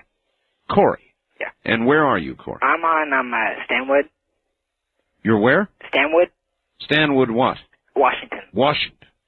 All right, good. Go ahead. I got a little idea why women go to the bathroom in groups. Why? I think it's because they're trying to figure out some way how to make our lives just a little bit more miserable. Oh, that one doesn't really wash. I mean, so what if they both get up and go together? Who cares? Why would that affect the lives of the men who are going to sit there and watch the event anyway? There's a deeper, buried sociological reason that women are refusing to talk about, else one would have called up by now and told the truth, and they haven't. Have you noticed? Yeah, a little bit. I get one woman who claims to be a rebel from Montana. But all my life, and I never thought about it until the guy faxed me, all my life I've noticed it's a truth. Women do that, but it never occurred to me before, except now they've got this big thing where women are complaining there's not enough bathrooms for women. And so they're going into men's rooms. And so there's some very serious reason, sir, thank you, why they go together. Sociological reason. I don't know what it could be. but I know that it is part of the problem. And the sooner they realize that, the sooner they'll have to stop breaking into men's rooms because they don't have enough time. That's what I think. Well, I'm going to take the time now to pre-read a couple of these faxes so that I don't lose my career instantly. My language, people, language. I know you get upset about these issues, but come on now. We'll be right back. Dear Art, the cheap and simple solution to the bathroom problem, remove all of the mirrors. J.K. in Oregon. Well, that's not a bad... I'll tell you what we could do. You could sure make a study, couldn't you? You could have 2 ladies' rooms, and in one of them, you could remove all of the mirrors. And in the other, you could leave them in. And then you could see, over a period of time, just like with the little highway counters, how fast they go in and how fast they come out. Maybe we could prove something there. I am suspicious, and I think that our friend of the fax here a little while ago had it right, of women who go in pairs to the bathroom. Does any woman out there wish to try to explain that to all the men out here? Probably not. From Bryn Marie in San Francisco, same subject, bathrooms. I don't suppose you've thought of this, or maybe you have, but it's not as easy for women to perform number one as it is for a man. We have a lot of clothing to undo generally. If we're out for an evening function, there's pantyhose involved and so forth. Yeah, I know all that. The reason it takes longer for a woman to perform the same bodily function as a man is we have to get undressed. Believe me, primping has nothing to do with it. Honest. I've had the occasion to be in bathrooms labeled for either or neither gender, and men primp too. Oh, yeah? Hardly. Bryn, if I could get away with unzipping one zipper to answer nature's call, I certainly would. Signed, Bryn. Well, look, I am allowing, and I do understand, that women have clothing that men don't that must be removed. Fine. Having said that, and even allowing for that, I'd be willing to wager you money that a time and motion study, as suggested by an earlier faxer, would clearly show that women primp more, gab more. I mean, if not, then I want someone to call and explain to me why they go in pairs. Men don't do that, I guarantee you. Men don't do that. You never turn around, hey, Joe, you ready to go? Well, yeah. Well, not yet. No, let's wait a while. Well, I can't. Well, okay, then we'll go. Never, I guarantee. There's never a conversation like that between men. Never. Why is there among women? East of the Rockies, you're on the air. Hi, Art. Hello. Yes. Have you ever heard of stories about aliens from outlaws from the West, like William Bonney, a.k.a. Billy the Kid? I've heard of Billy the Kid. Yeah, your phone sounds terrible, sir. What kind of phone are you on? Oh, I'm calling back. This is that 1995 family dollar phone that I bought, I told you about. So I didn't like it last time either. You've got to get yourself a new phone, sir. Have you seen the time-lapse pictures of Billy the Kid? Have I seen the what pictures? Time-lapse. Time-lapse? The still photos. No. Well, I mean, in my life, I suppose I have, yeah. Well, they're pretty interesting. All right, sir, thank you. But your phone isn't. You've got to get a better phone. You're all muffled, and you're hard to hear, and you need a new phone. Don't buy cheap phones. I'm telling you, people, don't buy cheap phones. Now, maybe it's cool with him because he can listen to me. He doesn't have to listen to himself. The rest of us have to listen to that muffled phone. Wildcard line, you're on the air. Hi there, it's Mickey in Belltown. Hi, Mickey. How is Arturo this morning? Reasonably well, thank you. Well, I have been wondering how the lack of courtesy and respect might be affecting young people and crime in general. Well, why do you wonder about it? It's obvious. Well, it is obvious. And I'm disturbed because I hear one example, I never hear any of your callers, except myself, refer to the president as president. I call him president. Well, it's Bill or, well. Billary or... Yeah, but look. I think it's nothing new. If you don't like a president, then you don't give him respect. And I remember you respect for years, the office. For years, they said that cheap actor, No. Yes, listen, they did no, too. No. Listen, I'm a liberal. That second-rate actor. Don't you remember people calling him a second-rate actor? Come on. Listen, at that time, call-in programs were almost all hosted by liberals. I was doing that call-in program then, ma'am. Well, I didn't get you at that time. Well, but I'm telling you the way it was, and I'm telling you what liberals came on and called Ronald Reagan, everything in the book. Well, I never heard it, but I know that I personally, and none of my liberal friends personally, ever did that. I just think that you never said a disparaging word about Ronald Reagan. You can criticize a person's actions without disrespecting the office. You never heard the phrase the Teflon president, huh? I don't think that's disrespectful. I think that shows they thought he was artful, and he was. Well, okay. So then, if the Teflon president means an artful president, then Slick Willie means an artful President Clinton. Yes, but very artful. Well, in the field of politics, both of them certainly Reagan was and Bill is, whether you like it or not. I even object to the use of their two names in the same sentence. Bless your heart.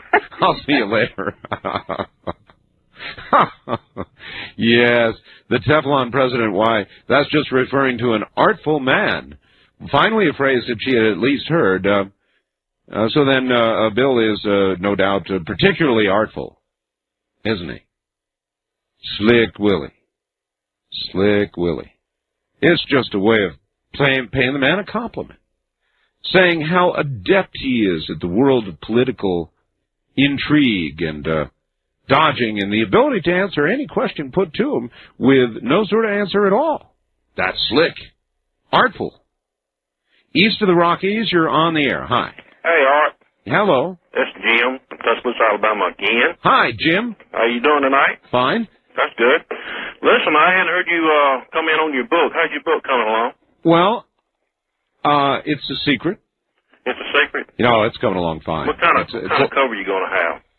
It is being specifically designed for the book by a man, a commercial artist, who did live in Tennessee and now lives in Las Vegas. And he sent me a portrait caricature as a present. Yeah. And the publishers who are publishing my book came to visit me about a month ago or more, and they saw this and they said, "My God, what a wonderful book cover." Yeah, well, listen, I had a kind of an idea, like maybe you might be interested in putting on the cover. What? How about you and your wife and your cats?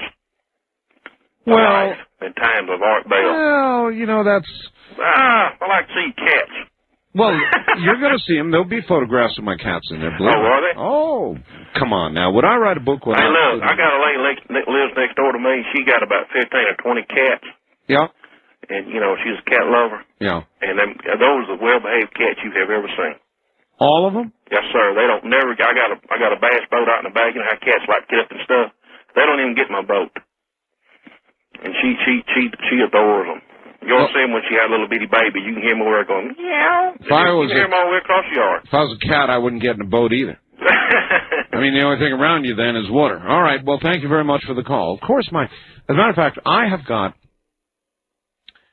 some of the best, I'm holding back all the good stuff, for my book. Can you blame me? The really good stuff I'm holding back. I've got a picture of my 17-pounder actually smiling. It is a gosh darndest cat picture you've ever seen it's a close-up of his face, and he's smiling. There's an actual cat smile on his face.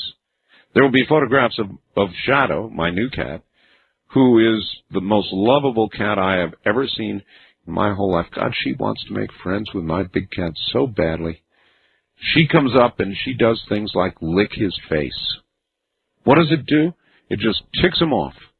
He's been in a foul, spitty mood ever since she showed up, and she pushes him around. It's really kind of embarrassing.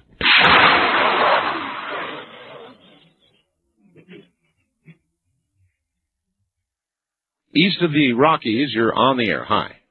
Yes, my name is Arthur. Your name is Arthur? Right. What a fine name that is. Where are you? Way up here in Presque Isle, Maine. Presque Isle, Maine? Right. Well, I'm sure glad to have you on the show. And I was wondering, have you ever heard tell the book Alien Abductions, UFOs, and the conference, Massachusetts Institute of Technology? No, I didn't know they did anything on it at all. Okay, well, they put out a book. It's about 450 pages or so, put out by C.D.B. Bryan. I'll be darned. And that was taking place in 1992. And I was just thought maybe you might be interested in maybe either having that this person on your show, or maybe you might even be interested in picking up the copy of the book yourself and reading it yourself. I'll put it on the list. Okay. Let me before you go. I want to ask Maine. You're way, way, way up there in the northeast corner. Has your weather this year been what you would call normal or weird? Sort of weird. It's been really dry. Dry. Yeah, we usually get a little bit more precipitation, but this year it's been awfully dry, and just yesterday we got a little bit of rain. Huh. So anyway, where are you located there, Art? Well, I just finished talking about that. I'm actually I'm located in my own home. Oh, you are? Yeah, how about that? I do my show from home. Isn't that cool? Well, you don't have to travel very far, do you? That must be nice.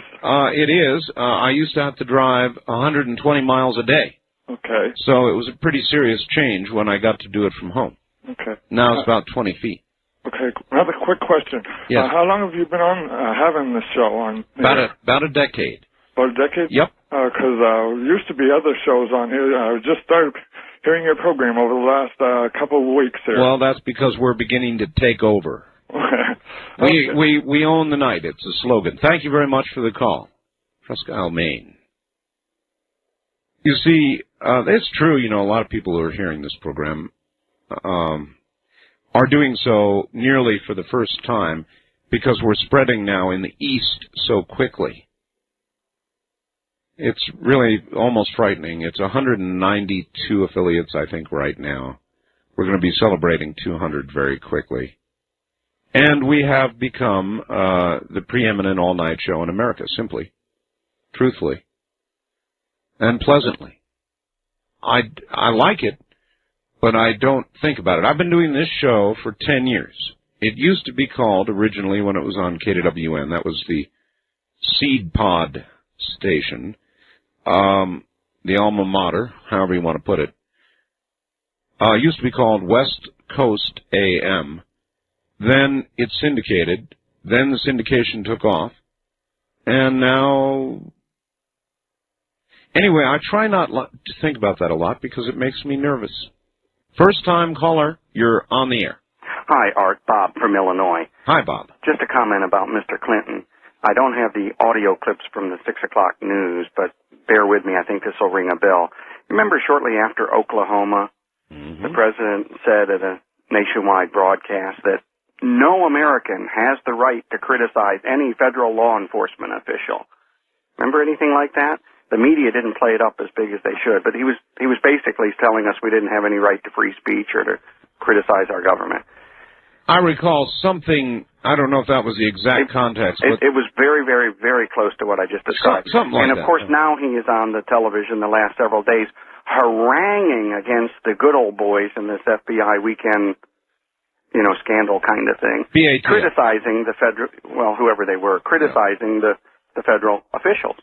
Well, actually, I thought the criticism was rather muted because he said that anybody behaving that way should go find another job. I mean, that was the most, the biggest sort of downside to that sort of behavior that he seemed to talk about. I mean, go find another job. Anybody else, throw him in jail for 10 years.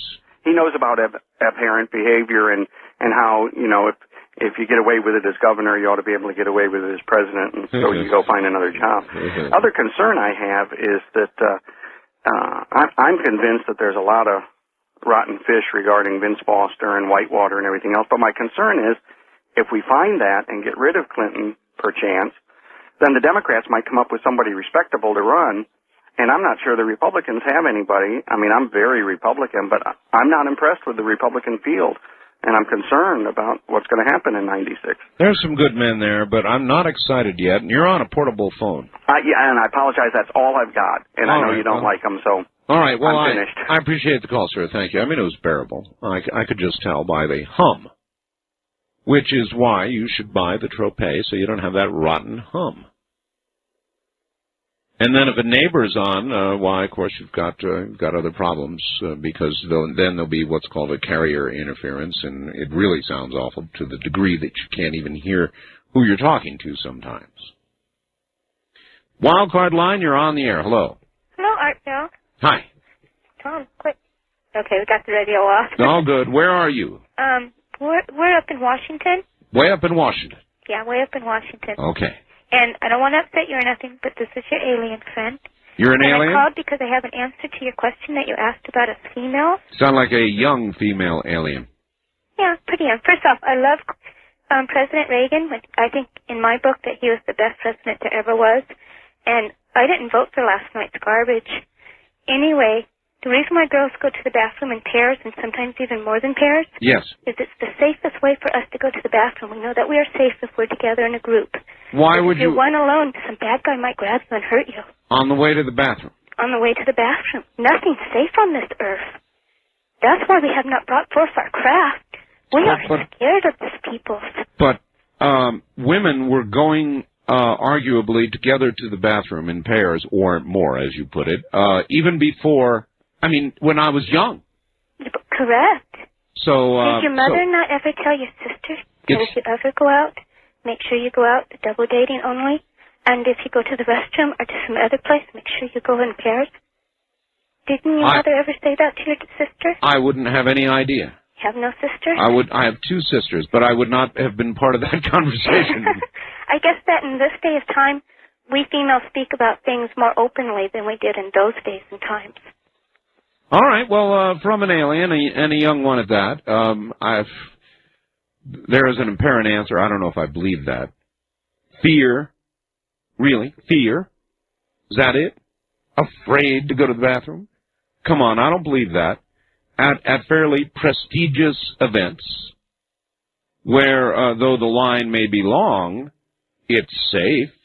No, I don't think I buy that. There's more to it than that.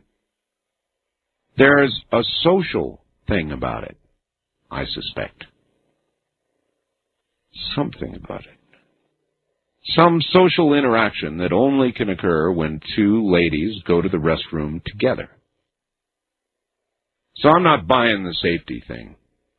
First-time caller line, you're on the air. Bitchin'. Hi, Art. How you doing? Bitchin'. Glad to talk to you.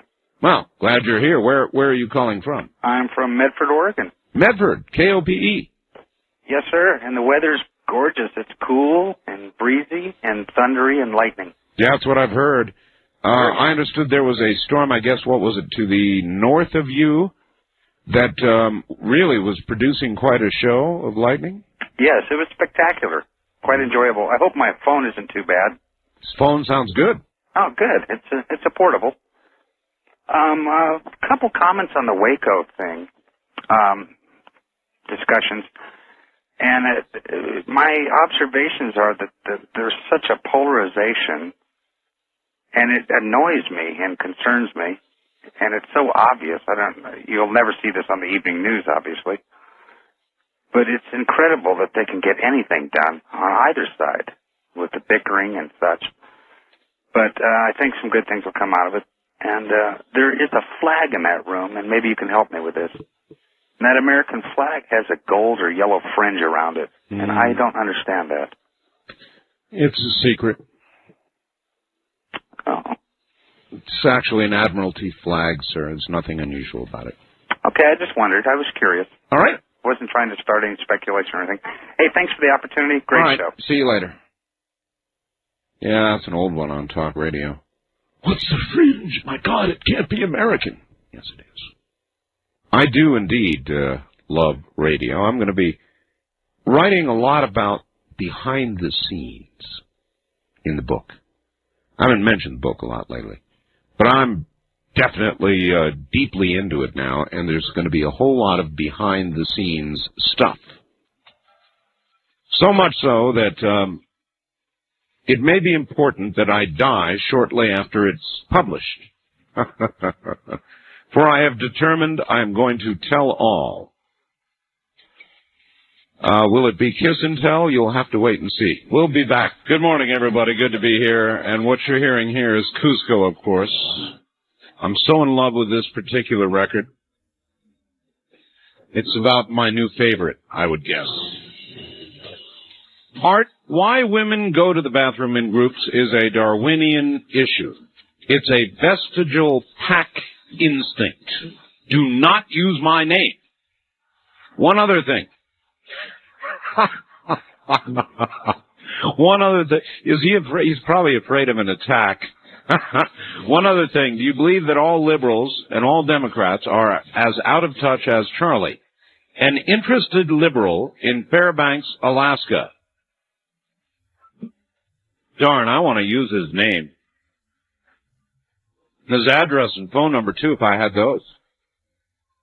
But I won't.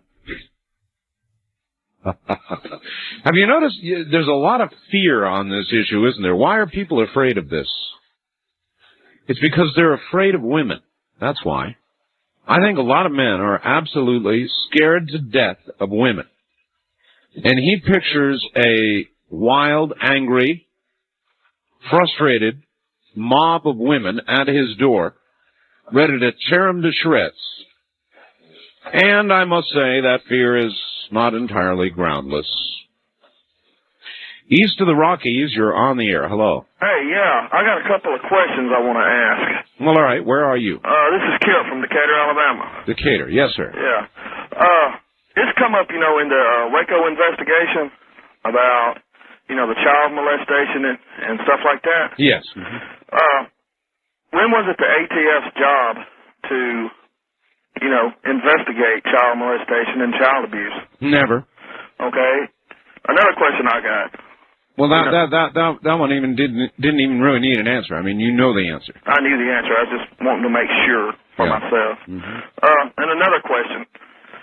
They said that there was a methamphetamine lab inside the...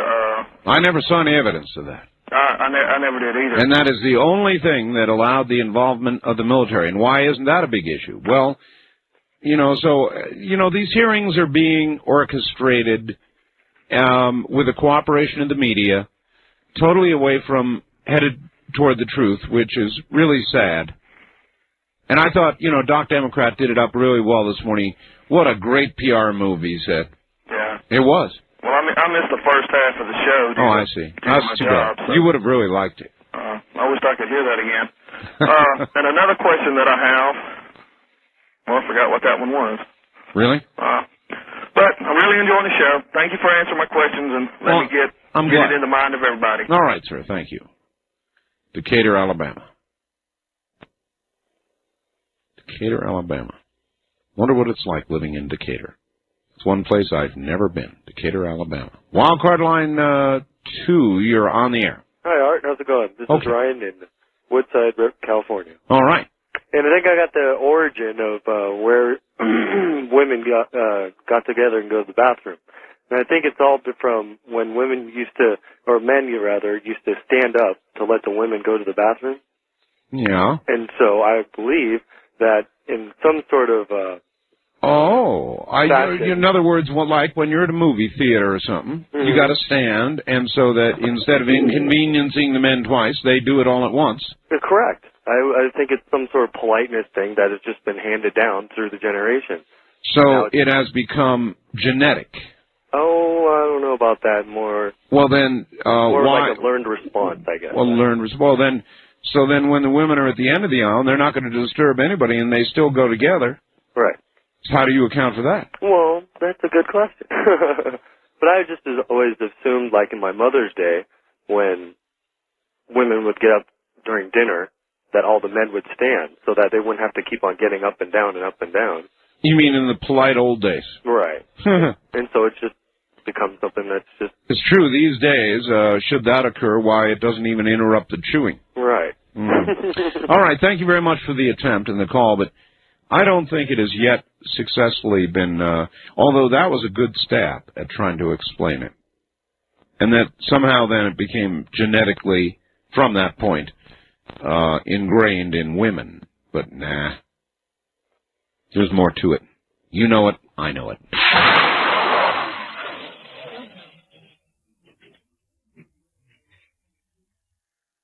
Dear Art, I'm about to say something totally different about your Roswell pictures that I've been studying for about 2 weeks now. These pictures do not have the fake look of a Hollywood backdrop, and they have an air of authenticity about them, yes. You may have given your pictures the wrong name. I think you should have called them Los Alamos. I might be a total paranoid or cynic. You be the judge.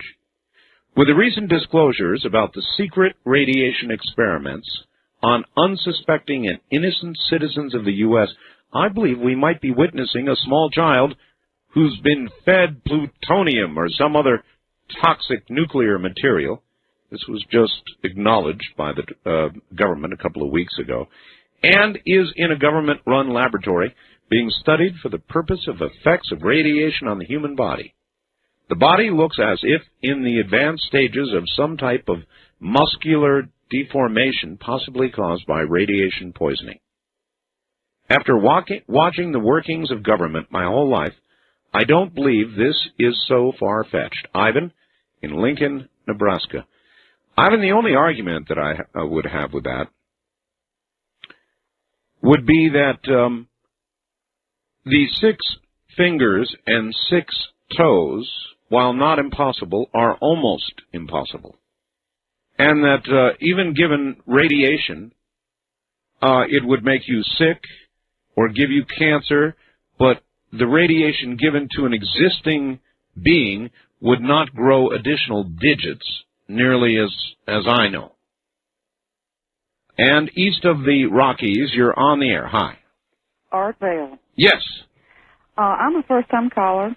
Where are you?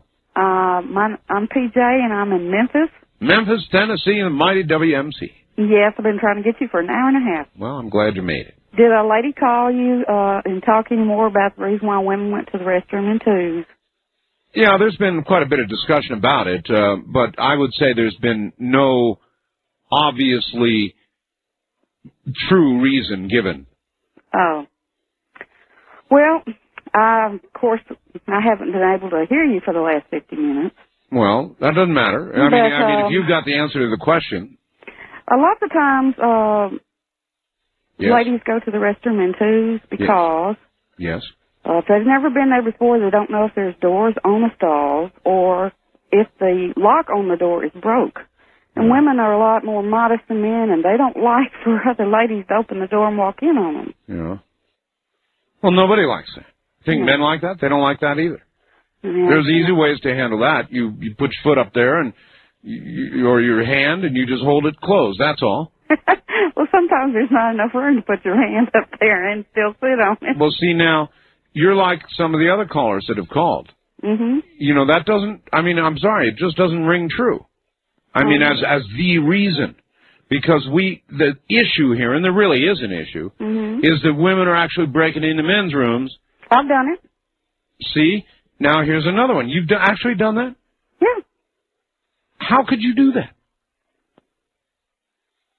Well, if I need to go bad enough, it's either, go right there so everybody can see me or try to find some place I can go. That's a good answer. But what I meant is, I mean, well, I guess I have to accept that answer.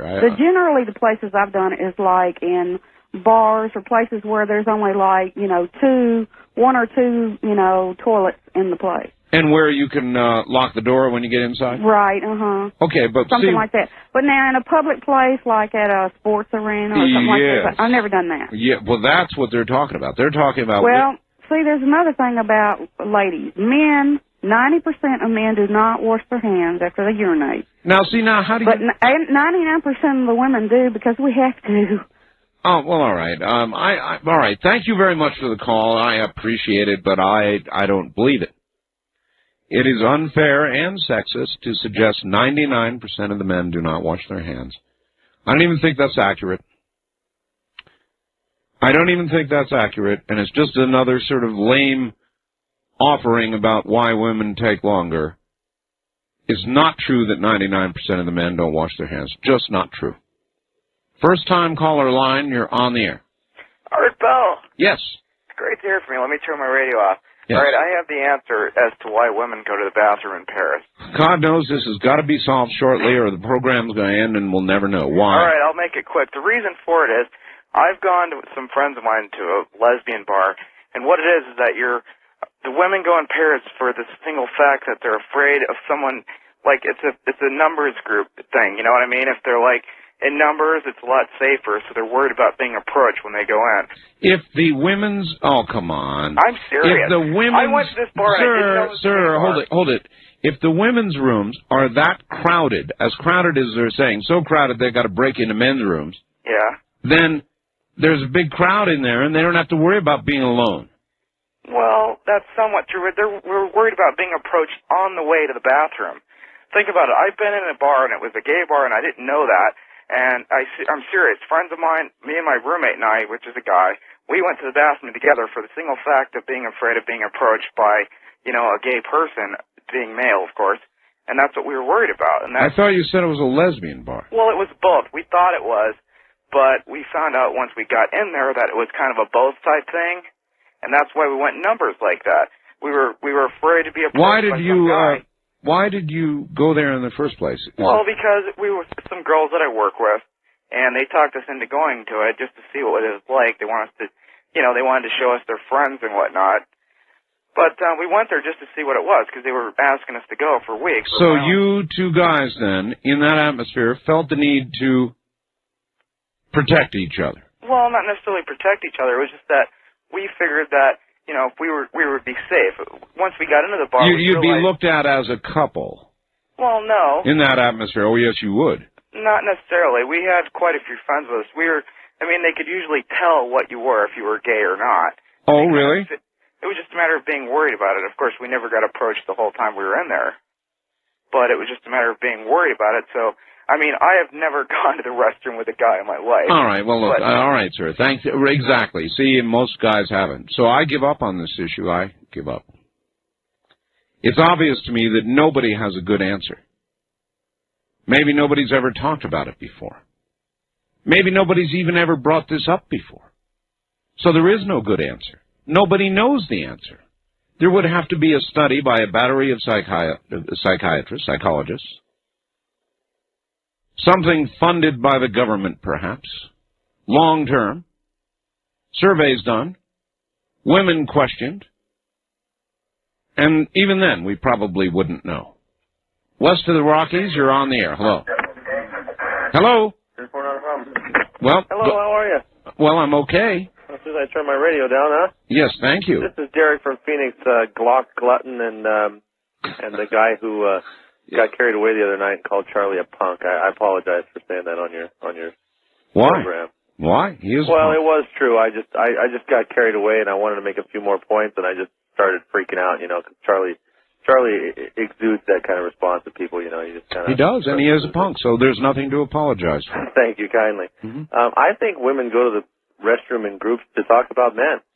So do I. Talk about sex. So do I. They do all their, Well, I don't know. I don't know if it's sex, but maybe it is. It may be. We have no way of knowing.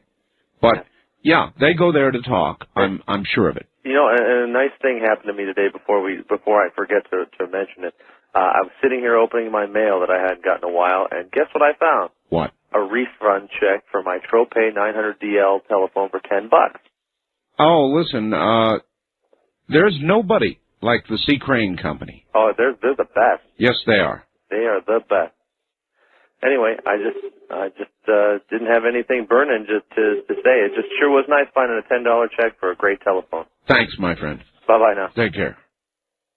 Yeah, they're really a good company. They're a very, very honorable company. And the thing about Sea Crane is that they're in business more because they love the business. And that's why you get such good service. You know, they started that whole trip, so the whole idea was to find the best product no matter who it was and sell it. And so for that reason, they don't form relationships with companies. They don't become, quote, distributors, and where you have to carry products and that kind of stuff, because then you got to carry junk. You want to be able to go out and find and test and sell the best, and you have to remain independent in order to do that. Wildcard line, you're on the air. Hi. Hi, Art Bell. This is Pat in Lodi, California. Hi, Pat. I just bought myself, in fact, as a result of your having piqued my interest in a shortwave radio. So now I'm needing to hook up an external antenna. What kind of radio did you buy? Well, needless to say, it was the radio you advertised that piqued my interest, but I ended up with the Grundig Satellite 700. Ooh, you got the big one, the good one. Yes, I did, and I found... All right, well, what do you want to know about an external antenna? Well, I bought one today, and I had to get a European coaxial adapter. That's correct. And then I ended up getting an inverted V multi-band shortwave antenna because I thought that might be the way to go. I would say it is. And I connected the connector to the coaxial improperly, yes, or I find that the internal antenna, the whip antenna, is actually doing a better job. No, that would not be true. So you have done something wrong. Now there is a switch on the side of the Satellite 700 that switches between internal and external antenna. Do you know that? Yes, sir, and I go back and forth between the two, and invariably I find that my reception is better. Okay. Then what you have done is you've shorted it out at the connector. That can be the only answer. Okay. So, do you have a volt-ohm meter? No, I'm afraid I don't. All right. What I recommend is you redo your connector. Okay. What did you do? Did you solder it in? No, I didn't. I kind of jerry-rigged it in there. All right, well, there you go. So you've got the shield shorting to the center conductor is what you've got. I tried to separate the two as best I could, but I but all it takes is one tiny little strand from the coax braid or whatever. What are you using as a feed line? In other words, what kind of cable's coming in? 52 ohm RF cable. Yep. Okay. So you've got one little tiny strand of that braid still connected to the center conductor. That's what's wrong. And I suspected that was the case, and I played with it, and obviously I haven't done a job. Well, that's assuring. Then I'll go ahead and get a little more guidance on how to properly connect this connector to the coaxial. Believe me, when you get it connected, did you string it up properly outside? By properly, I did not string it up as an inverted V, but I did string it up to the eaves of the house as best I could. The eaves of the house. Well, they are not an inverted V. Instead, now they're parallel to the ground. They're running along the underside of my roof. Well, do you have any trees in your yard? I'm afraid not. I rent a duplex. And I can't put anything permanent up. Still, all right. Well, it still will tremendously outperform, even under that circumstance, the rod antenna. So, straighten it out, and everything will be okay. Okay. I'm going to have to make an observation here. You've expressed an interest in your love for cats. Oh, yes. You made mention one morning that you're a marksman, or that at least you enjoy shooting or handguns. I love shooting, both handguns and rifles. Mm-hmm. And I, too, also. But that's redundant. I, too, also, yes. Mm-hmm. Do you have an interest in photography? I do. I find now, and I've run into so many people that have these three interests: cats, photography, and marksmanship. And I'm not talking about the people that like to go out and shoot copious rounds of ammo downrange. I'm talking about people that enjoy shooting for marksmanship. And there always seems to be photography as part of their hobbies, and a love for cats as well. Just a passing observation. How many of these people also belong to the Council on Foreign Relations or one of those organizations? More often than not, I find that most of us really don't like belonging to any organizations. I belong to the NRA simply because I compete, not a necessity. I have to. Generally non-joiners. As a rule, this is my observation. Listen, my friend, good luck with your antenna. Am I able to pick up your 3.885 on my shortwave, or is that simply well, where are you again? Lodi? Lodi, California. Absolutely. I'll come in like a ton of bricks, and I'll be there in about 10 minutes. Give me about 10 minutes. I'm looking forward to dialing it in then. All right, take care. 3885 lower sideband. In about 10 minutes, I'll crank up the big rig. Before I do that, I have to go around the house and turn off all the audio amps that I've got. Otherwise, my voice will be amplified objectionably throughout the house. East of the Rockies, you're on the air, but we don't have a lot of time. Hello. Hello, Art Bell. Where are you? I'm calling from Denver. Denver, Colorado. All right. Yes, I just wanted to talk about Newt Gingrich and his... Well, we have very little time, so what do you want to say about Newt? About his war on drugs. Yeah? I think, this has been debated for over 30 years, and I don't know why he's bringing it up now. Because he wants a consensus, sir. That's why. Listen, the program is over. We're out of time, so say good night, America. Hey, thanks a lot. Good night, America. That's it. From Denver, the final good night, America. 3885 bound on the 75-meter band in about 10 minutes. I'm Art Bell. Sunday here with Dreamland from the high desert. Good night. Premier Radio Networks presents Art Bell, Somewhere in Time. Tonight's program originally aired July 21st. 1995. Hey, Art Limbell. Why, when you thought that both kids in the pipe beating were black, you felt it was relevant to mention their race? When you found out the truth that one of the beaters was in fact a white boy, then you changed your racist tune to say that race wasn't important. I dare you to read this over the air. Unsigned, of course.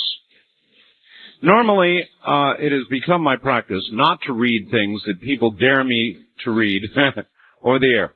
But I read this because this guy's all wet. You missed the whole point, or you didn't hear it. The point wasn't what color the kids were who did the beating. The point was, and the controversy was, and the time I spent unwinding it was, whether the kids of any race, it didn't matter, whether the victim ought to be able to sue the parents of those children, black, white, or purple. That was the story. As a matter of fact, the only one they didn't show, the white kid, they showed only the black kid, the one who said, well, I could have stopped it if I'd wanted to, but I didn't. That's the only one they showed. And I had it in another fax that they were both black. It doesn't matter. If they'd both been white, it wouldn't matter. Criminals are criminals are criminals. That's what I guess the truth is. And there is a fact, and there is a statistic that clearly shows there is more black crime per capita than white. But that's a totally different argument. And that's also not racist. It's just a fact. Again, though, in this particular story, the controversy was with regard to whether or not the survivor of the victim of the kids ought to be able to sue the parents of the kids. And in California, they're prepping to be able to allow that as a matter of fact, automatic thing. Dear Art, a terrifying thought. The Republicans may not solidify behind any one candidate. Or, if they do, perhaps Perot or Powell will step in as an independent, splitting the conservative vote. Clinton awakens one day with a conscience and withdraws from the campaign. Jesse Jackson is then elected. Clinton is no longer the worst president in U.S. history. I have nightmares about this one, Jeff in Livermore. And then finally, this. Dear Art, on this restroom situation, the lack of knowledge and understanding from you men is really making me angry.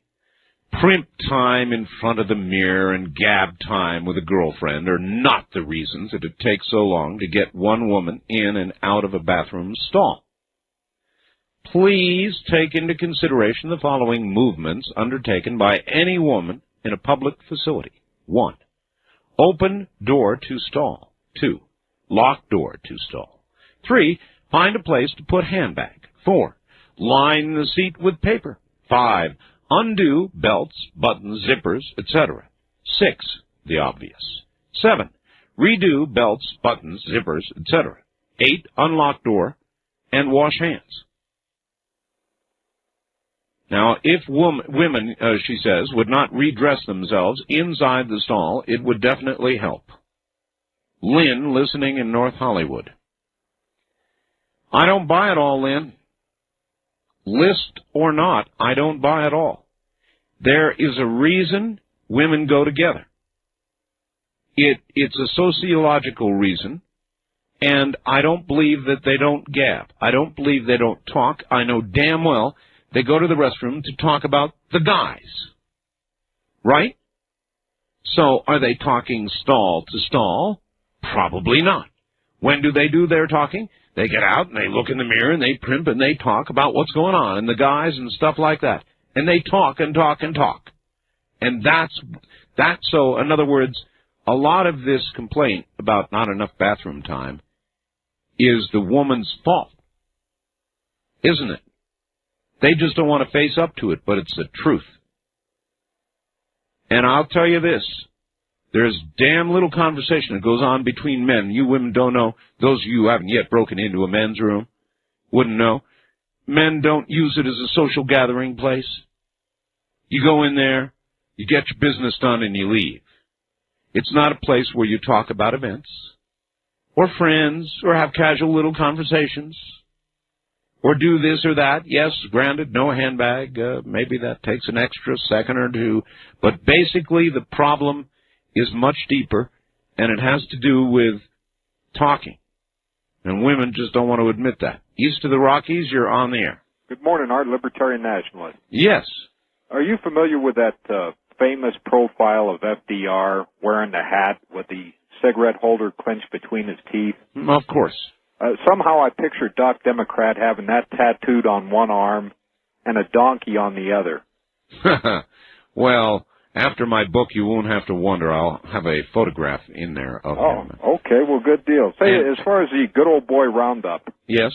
I think I know how the FBI is going to handle this investigation. I think the report is going to read something as follows. Yes, there were some racist incidents at the picnic, and perhaps there was a sexual assault and some drug use. However, all the wrongdoing was done by retired agents, and we have instructed current active duty agents to stay away from those picnics in the future. Well, actually, you would think if all was going on that has been alleged, then the active duty guys ought to be raiding the retired guys. Well, yeah, you would think so, but of course it's different. There's a double standard when it's... I bet actually if you checked into it, you'd find, you know what else was there? What's that? Probably a lot of guns. Yeah, I'd imagine there would have been one or two.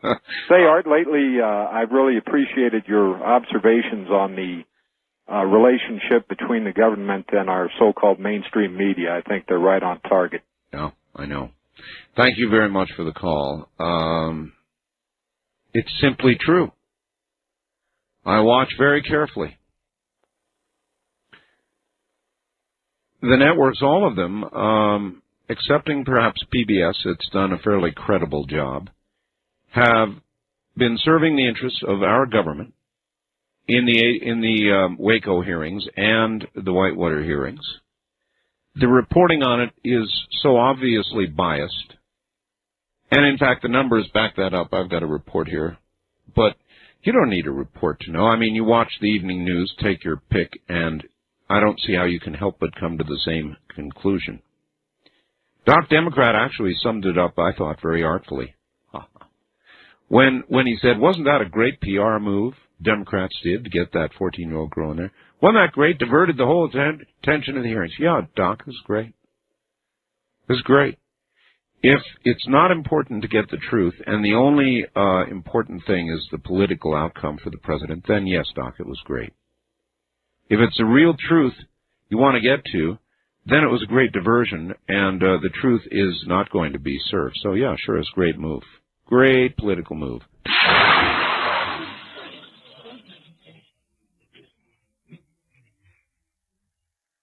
Last week, there were a number of people who castigated me for driving a Geo Metro.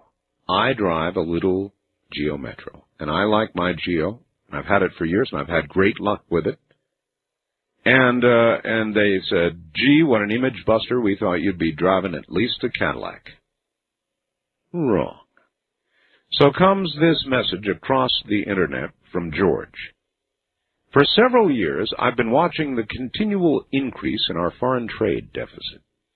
What got my attention was the fuel shortage imposed by the Arab oil producers. Though fuel is now very cheap in the U.S., the supply is not secure.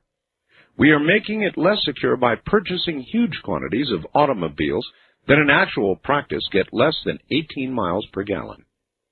The politicians that I've spoken with about this all want to continue with high-volume imports of petroleum, and they're apparently scared to death of gasoline taxes. This does not make sense in view of the very healthy subsidies benefiting private autos and trucks. Realizing that little will be done by our leaders to change this situation, I too purchased a Geo Metro that regularly gets 60 miles per gallon, easily breaks all speed limits, and is a far better automobile than most others. I heard you mention over KOH Reno that you owned one of these, and my estimate of your intelligence and powers of perception increased another notch. The 3-cylinder engine in the Metro is elegantly designed, very durable, even at high speeds. You did not mention this factor. Several years ago, I bought a predecessor of it, the Sprint, which now has 100,000 miles on it, still doesn't use oil, has all of its original power. Could find no indication in the instructions that there was any need to service the car, except for changing the oil, filling the gas tank, and replacing worn tires. So that is all I've got to say. The Metro is the least trouble to own of any car I know of. Signed, G.W.H. I agree. And I don't care what people think of me.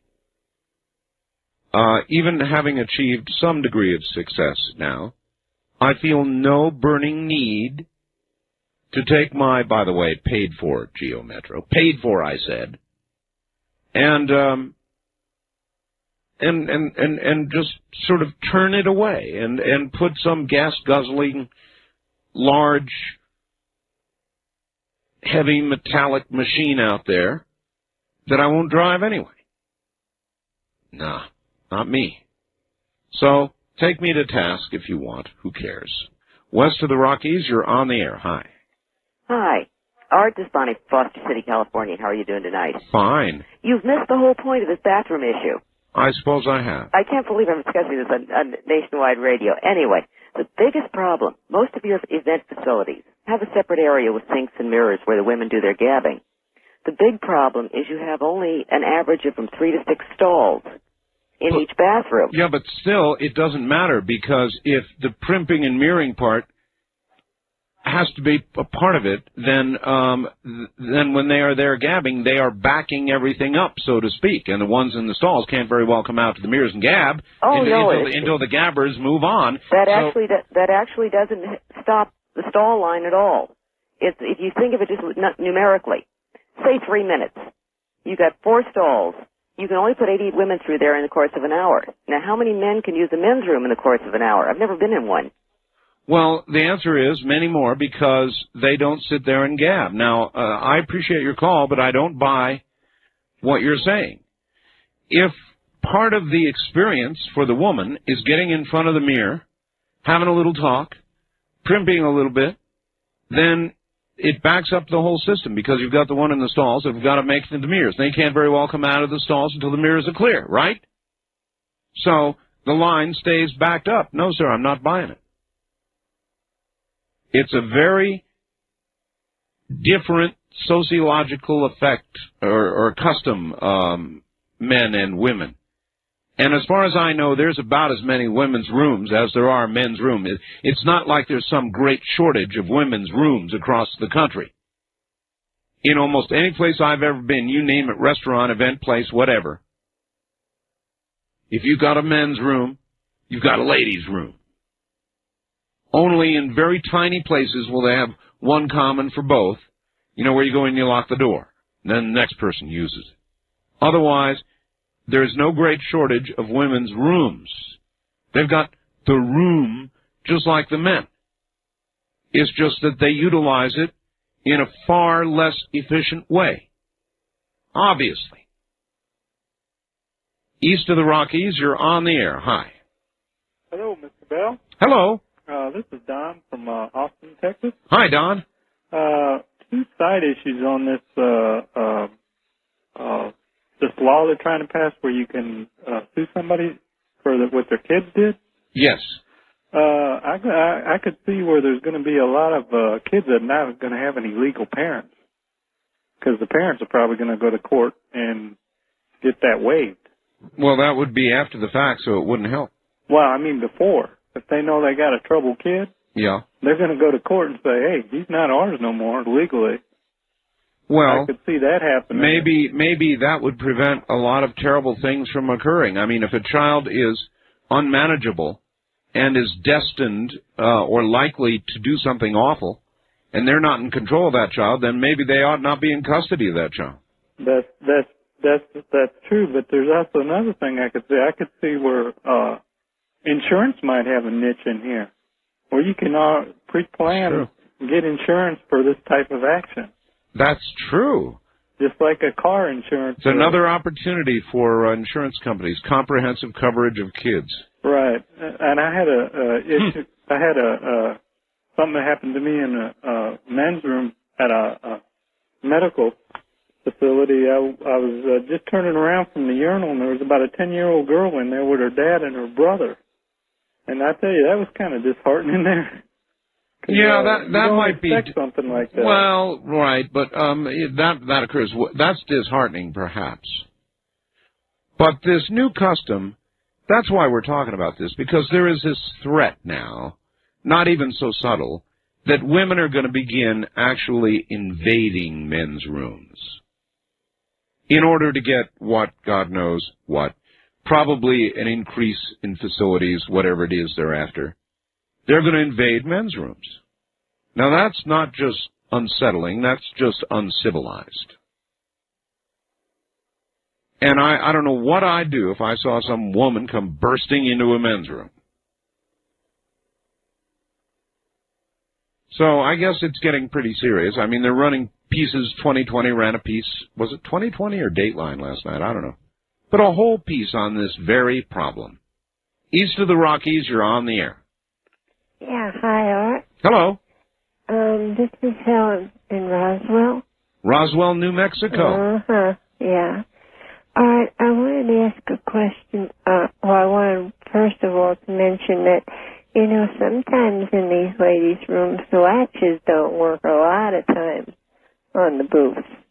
Well, and then having another female kind of guard the door is kind of nice. Well, then protest to get the latch fixed, not to go over to the guy's room. Oh, I never went to a guy's room. Art, you get Virginia there. You got a station in Virginia. In January of this year, the 12th of January, my kid's cousin, a young man that was in Centerville for a visit. He was visiting his parents. Yes. And he was not familiar with the area at all. Yes. So he kind of stayed at home. And after about a week of this, he decided to go to a movie. Right. And it was about a block away. Yes. And he went to the movie, and halfway through the movie, he didn't like the movie. So he got up and he left. And he got outside of the movie house, and he got shot in the face. Oh, boy. And he died. And my kid, it's my kid's cousin, my my ex's brother, and he's a retired major. And why was he shot? Was this nobody just a knows. random shooting? Yeah, he came out, and I've been wondering if anybody was caught or anything on this, and Yeah, I don't know how to find out. And I don't know. I couldn't tell you either, other than to call the town in question and inquire about the investigation. But I do know this. In modern America, it is said it is now more likely, at one time, if you were going to be murdered, the great likelihood was that the murderer would be somebody that you know. It would be a passion murder. It would be somebody in your family, one of your so-called friends, somebody you know. In modern America, not only is your likelihood of being murdered greater, but there's a much greater likelihood that it will be somebody you don't know, a complete stranger, for possibly no apparent reason at all, other than you were in the wrong place at the wrong time, and somebody who just didn't give a damn about life took your life. That is the more likely of the eventualities in modern America. So there is a lot of that kind of thing going on, absolutely random shootings. And it's Saturday morning, so here's Maria from the high desert to you.